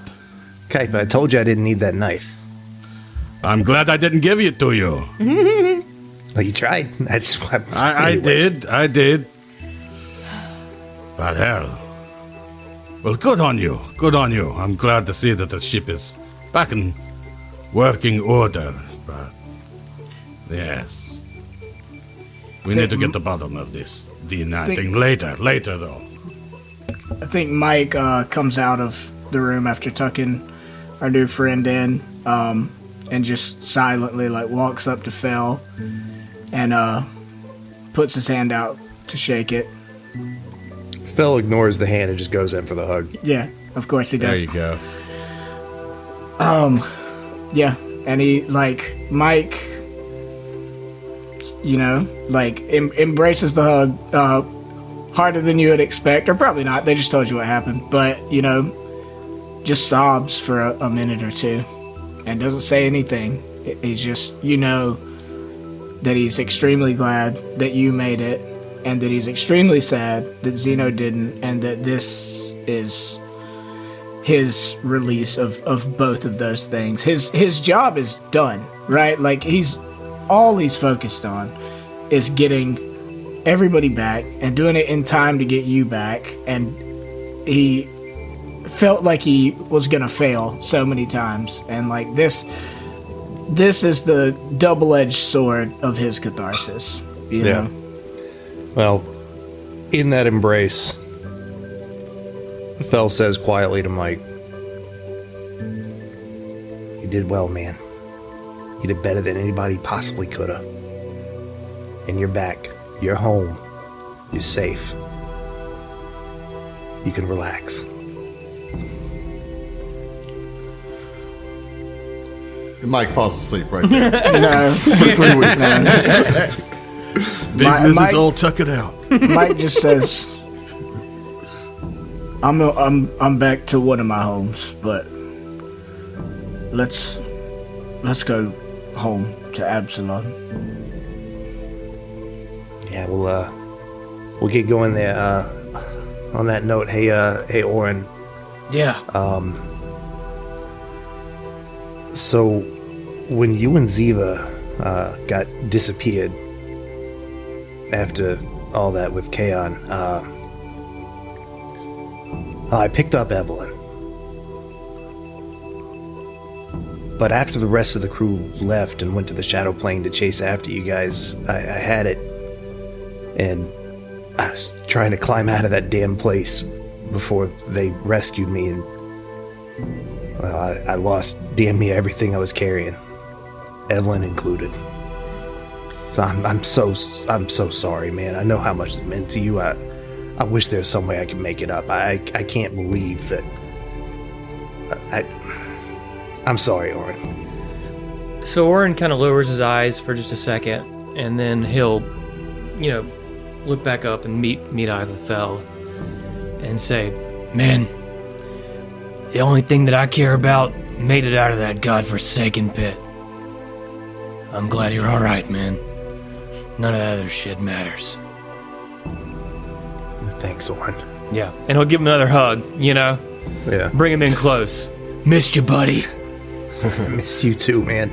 Guys, it's so good to have you guys back. Honestly, I was going a little bit crazy without you.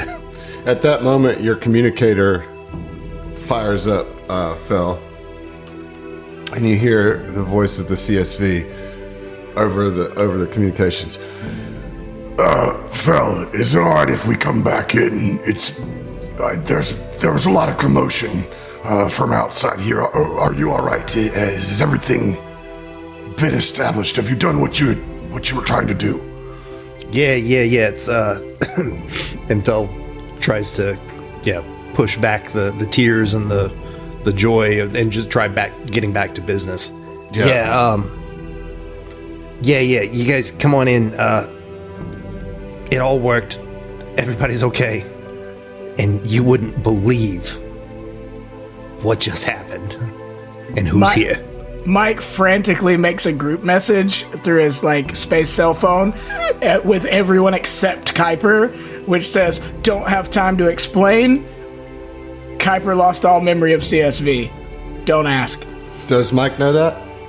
You just Does said Mike Mike know was that? the one Well, that yeah, did that. but then I was corrected that that's probably not there true. really was. Yeah. There's not really been anything that's been overt enough to decipher that CSV has been removed from Kuiper. Oh, Yeah, I don't think it's Nothing's come been- up my yet. bad. It's okay. I know. I did it earlier. I did it earlier too. myself. So, Relay that. Yeah. Relay that. Yeah. So, D9 and the CSV, they start kind of coming back onto the ship and taking their positions, whatever. And the CSV walks into the engine bay where all of you are. And he says, God damn. Everybody's here. How did this fella, you son of a bitch, what did you do? It wasn't just me. Zeno did it. Zeno made this happen. Who? Don't worry about it. Okay. Wow, it's so great to see all of you. and Kuiper, this guy seems very familiar with everybody, but including you. But you have no idea who this is. Yeah. Fellow, don't be rude. Introduce me to the gentleman. I think everybody turns and looks like, Right. Yeah. the fuck Yeah. are you on about? No, turns and oh, you're being cheeky, huh? The CSV looks at Kuiper for a second, really, really hard. And he kind of looks as if he made some kind of faux pas. It's just What is everyone looking at? And he looks to the rest of the group, and somehow instinctually, the CSV just puts up his hand to the rest of you, and he walks over to you, Kuiper, and he says, It's a pleasure to meet you, Kuiper Vargas. I've heard a lot about you. My name is Tiberius Vikesh. It's a pleasure to meet you. and we're going to cut that scene right there. Next scene, we're back at Absalom Station, at the Pools of Paradise. bravo. I like that. So, the team arrives back at the Pools of Paradise. Of course, when you arrive, Uli and Etram are beside themselves when Ziva, and really everybody, walks in. Etram's like, I thought that you would never come back. Some very distressing things have happened while you were gone. Somebody tried to steal this entire facility, but we stopped them with the help of some very talented guests. Ulis says, Etram, stop. That's not what she wants to hear right now. We're just glad you're back, ma'am. However, there are some very official stewards awaiting you in the conference room. They've been here for quite some time. They seem to have been tracking the Epic Tracer, or at least been aware of when you came back into the Absalom Station star space. And, well, I don't know how much you know, but there's some pretty distressing stories about you and the events of New Elysium. Now, of course, we all know that that can't possibly be true. However, before you go in there, it is kind of the general public opinion that all of you murdered everybody at New Elysium. Fuck So, me. You just to give you a heads up, Mike actually laughs. He's just like, well, why the fuck will we come back here? well, exactly. As I told the stewards, I told them that exactly. And, well, we have a relationship with the stewards, as you well know.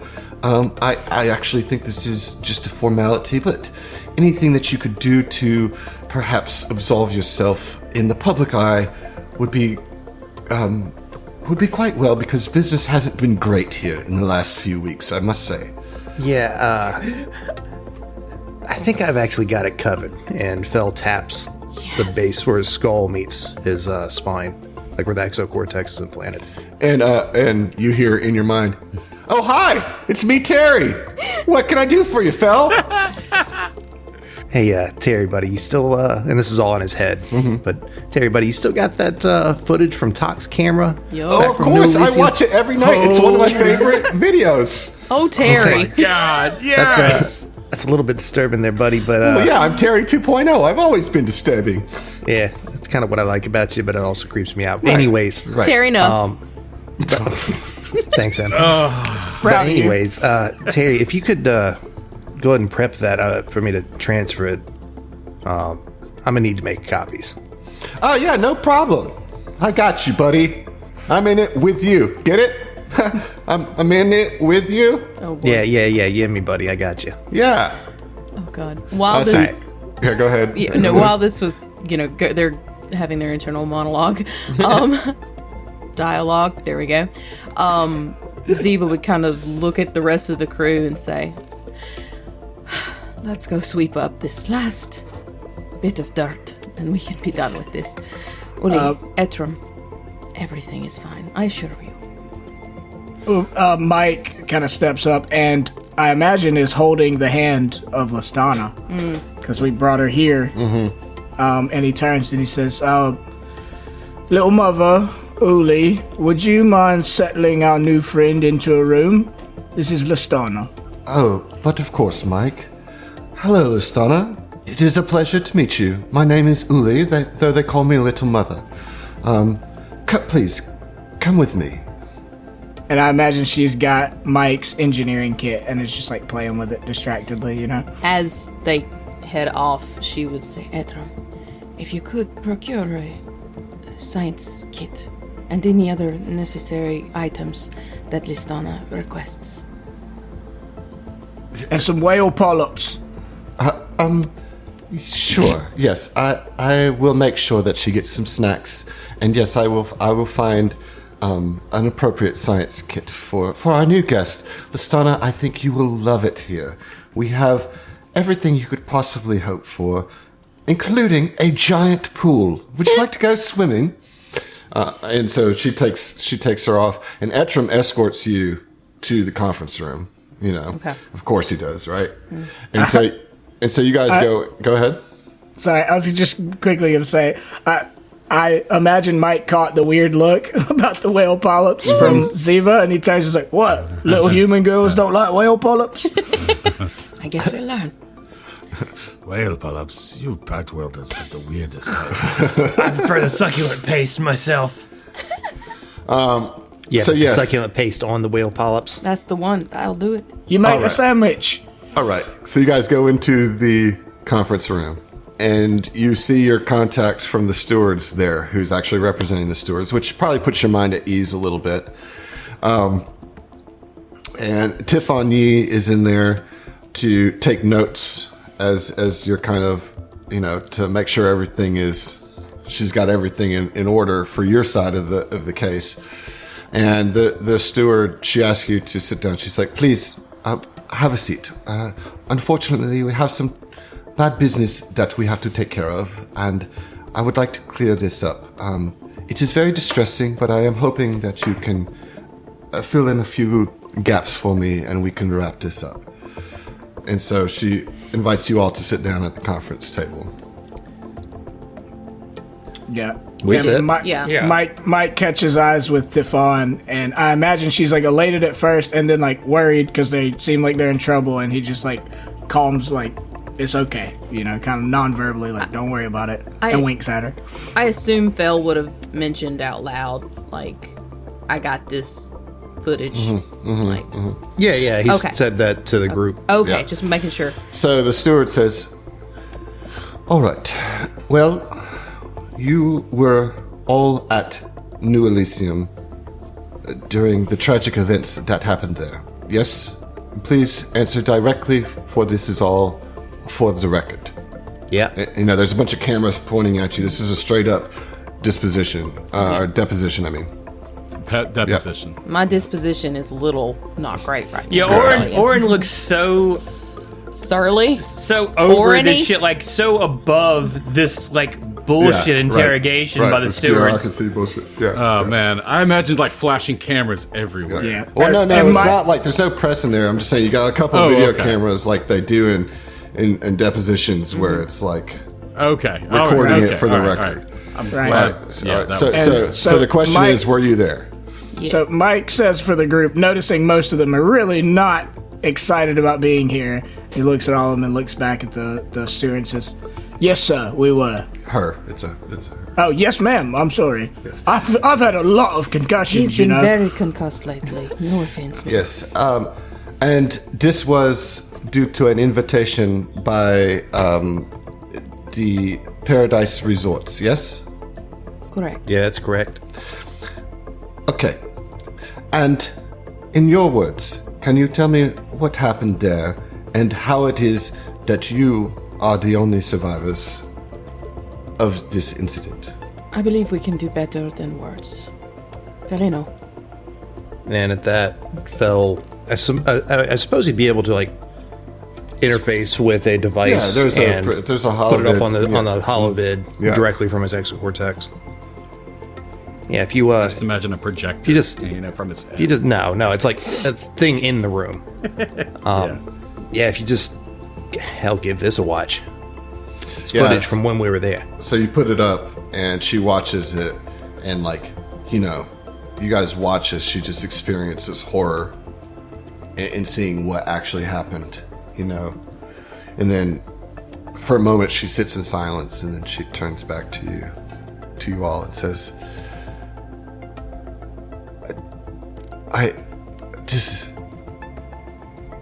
This is horrible. I cannot believe that you survived. Thank you for what you did. And thank you for this. I think that this may bring peace to the families of the fallen. But I have one other question, which now I feel a bit uneasy asking. But, Mr. Vargas, you were there impersonating an official of Versi's government. Were you not? I believe there needs to be context included. Simple yes or no My answer. answers, please. Yes. Thank you. That's just for the record. Please, I apologize for the bureaucracy. But I am the one responsible for these reports. Why were you impersonating the hospitality diplomat for Verses? Well, to answer that question, starts off with a murder that took place. A very dear friend of mine that also took place on Verses. And Kuiper tells his whole story that you can listen to in all of the flashbacks. Season 2, folks. She says, okay, I understand, but unfortunately, this is still a crime. And at that moment, her cell phone or her communications device rings. She says, excuse me, one moment. She picks it up. She's like, yes, this is Stuart DePashna. Yes. Yes, I have him here. But Okay. I understand. And she hangs up and she says, "It seems that you are free to go, Mr. Vargas. He's bewildered. And all of you, once again, thank you for being the Apollo Protection Agency. I don't know how better to frame it, but you saved us, and I don't think anybody will truly know the extent to which you have served us. But rest assured that our alliance remains firm and that your names shall be cleared. We will release a public statement. And I appreciate your cooperation." At this, you notice, Ziva, that Etram is like kind of talking into his little comms unit, his little kind of earpiece, And he just nods, as you're getting up. Limited telepathy. Is everything all right, Etram? Does he have limited telepathy back? He would not, but I feel like we would have like signals. Like Yeah, so signals. he would look at you and indicate that everything's fine, but that there's a special guest here that has asked for you and the team. Okay. If that is all, thank you for giving us an opportunity to clear everything up. But we have additional business to handle. Please avail yourself of any of the services that the pools can offer. Good day. Yes, thank you again. And you guys start making your way out of the conference room, and Etram leans over to you and whispers in your ear, and Ziva, you just kind of chuckle and nod at him. Okay.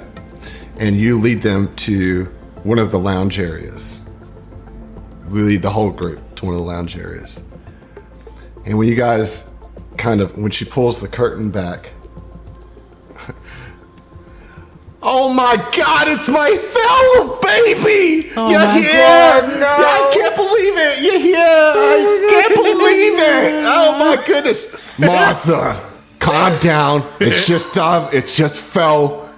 I mean, it's not that you just fell. I love you, son, but you don't have to make a big deal about everything. And the two of them just jump up and hug your neck, and they see that you've got all the color back in your skin, and even Frank hugs your neck. Pa, what are you doing here? Oh, we told you we were coming on a vacation. We're rediscovering ourselves. Didn't we tell you that at dinner? Yeah. Yeah, you did, actually. You did. All right, I'm gonna head out. I'm right behind you, Mike. Yeah, so everybody leaves and Phil's like, no. Ziva And would Mike, try and save him. Once you have your conversation, she would certainly come back and be like, "Martha, Frank, please let me show you the most, blah blah blah blah, the best part." well, maybe Phil wouldn't even mind a little time with his parents. I don't want to make that assumption. No, I'm you know just, what I mean? Once they've had time to talk, she would give him. So Yeah, an a little opportunity. bit of time, but he also wants, he doesn't want to interfere with them Right. rediscovering their relationship. Mike, Son, you're cock blocking me here. Mike. So when you extract yourself pretty quickly, and I would think that you and Oren, you would probably want to show Kuiper kind of your hangar, your armory, the APA kind of facilities, I mean, sure, but I think his first priority is going to see his dad. Well, that's where he is, dummy. That's what I was leading up to. I'm just saying, the emphasis is not the hangar itself, Yeah. So Well, yeah. not for Mike, but he said Oren and Fell might want to show. Well, I said Oren and Mike would want to, because Fell's tied up with his parents. Oh, right. Okay. So you guys head over to the APA, which is where Rupert is, and you arrive and you see Rupert a little bit more bent over than he was than you last saw him, but still working diligently on crafting some sort of piece of armor within the hangar. And you see that there's a couple other smaller, like little fighter ships that have joined your fleet. And he sees you walk in, and he immediately like stands up. And what does he say, John? Hey, Mikey. Hey. Good to see you. Come, give your papa a hug. All right, and he walks up, gives his dad a hug. He's like, "It's good to see you, Pop. Really, I want to apologize for being gone so long and not being able to get in touch with you." It feels like it's been years, but come on, out with it. How you been? Everything good now? Oh, we're gonna have to have some drinks so I can tell you everything. Well, I just stocked the fridge. Come on. Nice. And I imagine just his flavor real quick. Like he has like stacks of pizza boxes and like it's like a bunch of like natty ice and like Bush style, analogs, that's like in the fridge. Okay. And he's got like a Brutaris game on. Right, of course he does. That's certainly not the Buzzblades. Definitely not the. No, not the Buzzblades. Oh man, you need to be checking out the Valkyries. They've been doing awesome this season. I just want to remind you, it's only been like 4 weeks, but Right. Well, that's 4 weeks. A lot can change in 4 weeks. your team loyalties. I heard about the Buzzblades. What happened to They're that? dead. We gotta move on. The season's still going. Yeah, look, so I actually do have some information about that. Again, let's get a few drinks and I'll tell you. Or you have a beer as well if you want. And he rides the sort of jovial nature of it for a second, and then when he goes to the fridge and like grabs a beer and opens it, he walks up, faces Dad, and his face gets a lot more serious. And he says, "Pop, I'm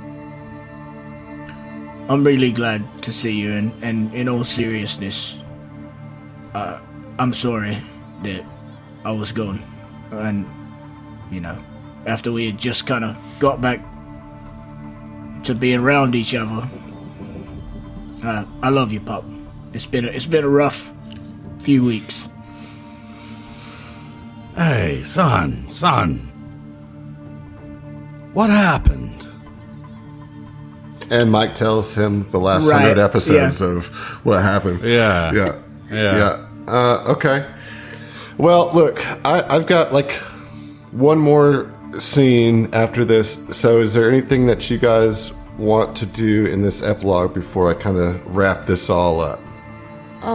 So I feel like as kind of like maybe Ziva leaves, the Maranas, getting them settled and checking in with all of the other things that she hasn't been able to do, she sort of turns around and sees Kuiper. Maybe Kuiper kind of faded out after Mike and Rupert seemed to really get into some father-son moment. He kind of was like, okay, I'm just gonna head back over to the pool. So, Yeah, I'm a bounce. Yeah. I'm gonna head out.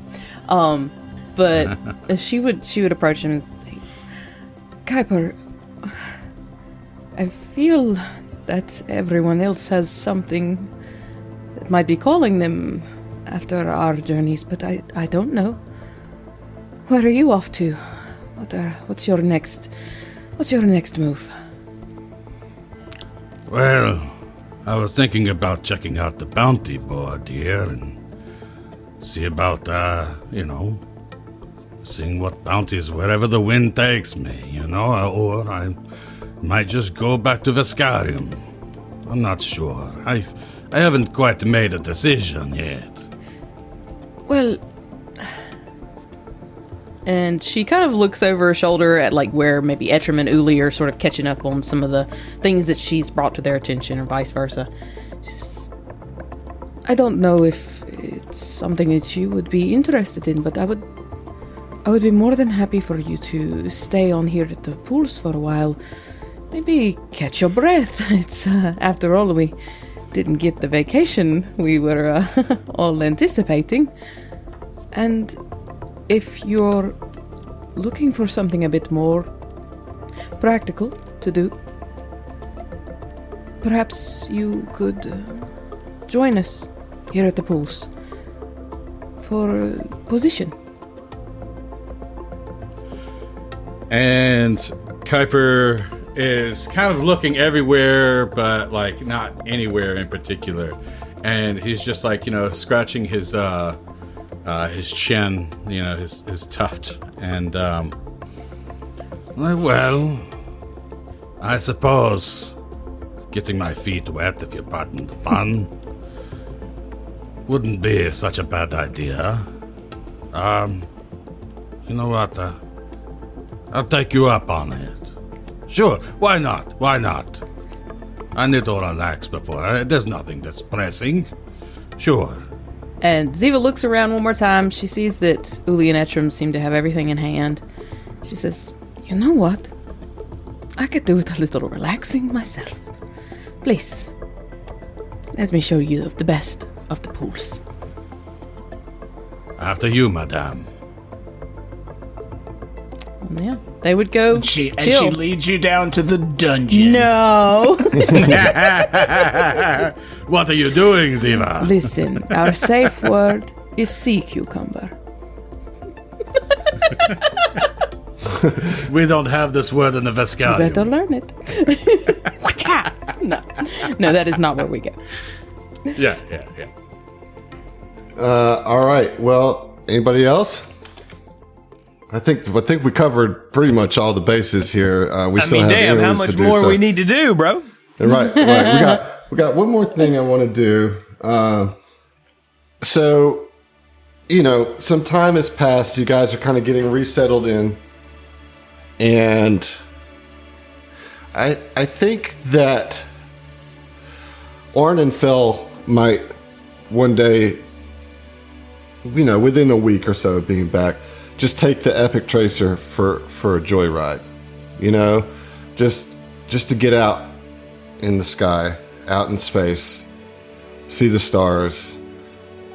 They're longtime friends. They've known each other longer than anybody else in the party, as far as they're concerned.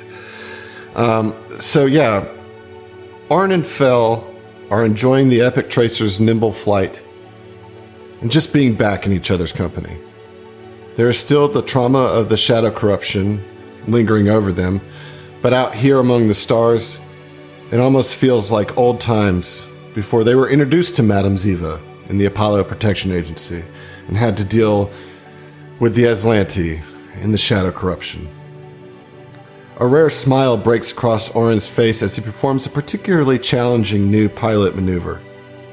Fel raises an eyebrow at the pilot, but rather than scold him with a worried for the ship reprimand, he cheers his friend on, delighting in the adrenaline boost.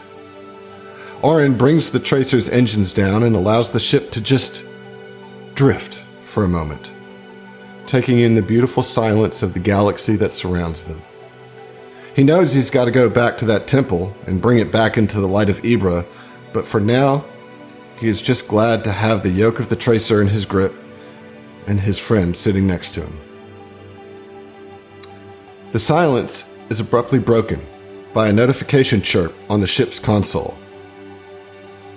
Fel pulls up the user interface at his station and sees that the AI module is online. What? This can't be possible. What is it, Phil? Well, as you know, our AI module has been on the fritz. Nothing D9 or myself would get it to work, to accept new code. We even wiped it completely to see if we could build one from scratch. Nothing. But now it says it's online. There's an intelligence here? What? Attempted to communicate? Hold on, let me put it up on the big screen. Fel enters a few commands, and the AI prompt is projected onto the bridge's widescreen display. Then, the AI begins to communicate. Level 4 diagnostics complete. Integrity of framework stable. Zero degradation found in host AI link-up. Crew communications finalized. Hello? Is there anybody out there? Speak if you can hear me. What the fuck? Zeno? Well? Yeah. Orin? How the heck?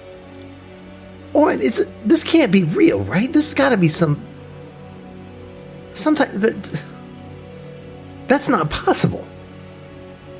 It would appear my calculations were correct. Without the shadow nanites to act as a dampener, the stress of jumping planes taxed me greatly.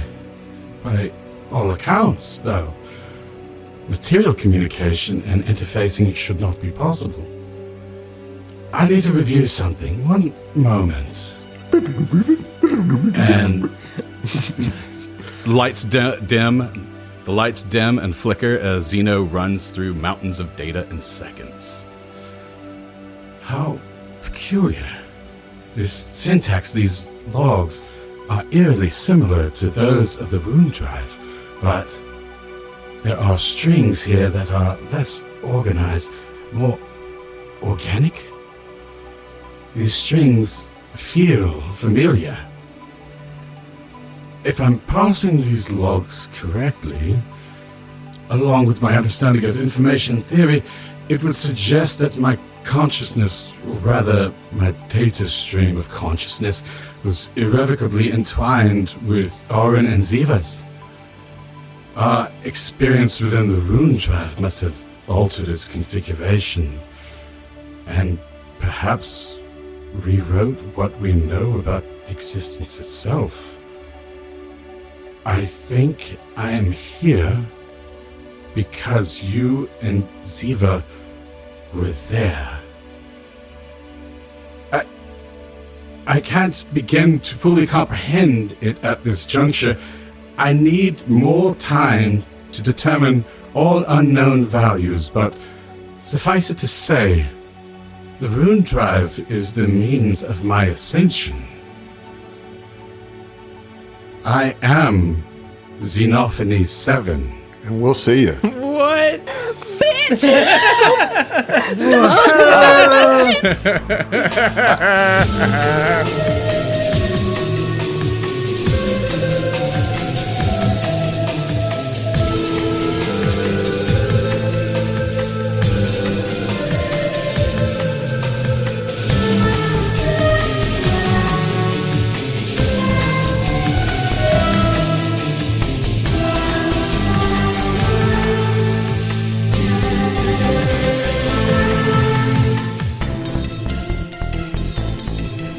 Actually, I got one more post-credit scene. What? Oh, what? Oh my god, are you marveling us? Surprise us, Space Daddy. Frank and Martha are in their hotel room. I don't want it. Skip. Nope. I'm heading out. Frank's smoking a cigarette. We'll see you. They're both laying in Oh bed. god, dude. We get a post-coitus scene with Post-coitus. Frank and Martha. Post-coitus. This is what everybody wanted. You're wonderful, Martha. They're watching the Dripping TV. sweat. And they're watching the news, in fact. And on the news, there's a press conference being held. And you see a bunch of people. It looks like it's somewhere in Verses. And at a podium, you see a stern-looking woman with black hair and a bun tied up very professionally. She's wearing a blue suit with a white collar. And on front of the podium is the logo of Eclipse Innovations. And she's giving a press conference. On behalf of Eclipse Innovations, I apologize to those directly affected by the malware event on New Elysium, as well as to their friends and families. We found the problem, and we have eliminated it. To facilitate the healing process, we're covering all expenses incurred during this incident. Paradise Resorts has also reached out to offer complimentary stays to affected individuals and guests they would like to accompany them. Our customers can also rest assured knowing that the new version of the Penumbra operating system will meet their needs without fail. it is my pleasure to announce that we are breaking ground on a new resort. This resort will be a ski resort on the wintry planet of Jeterat. And we'll see you for season 3 of the Apollo Protection Agency. Okay.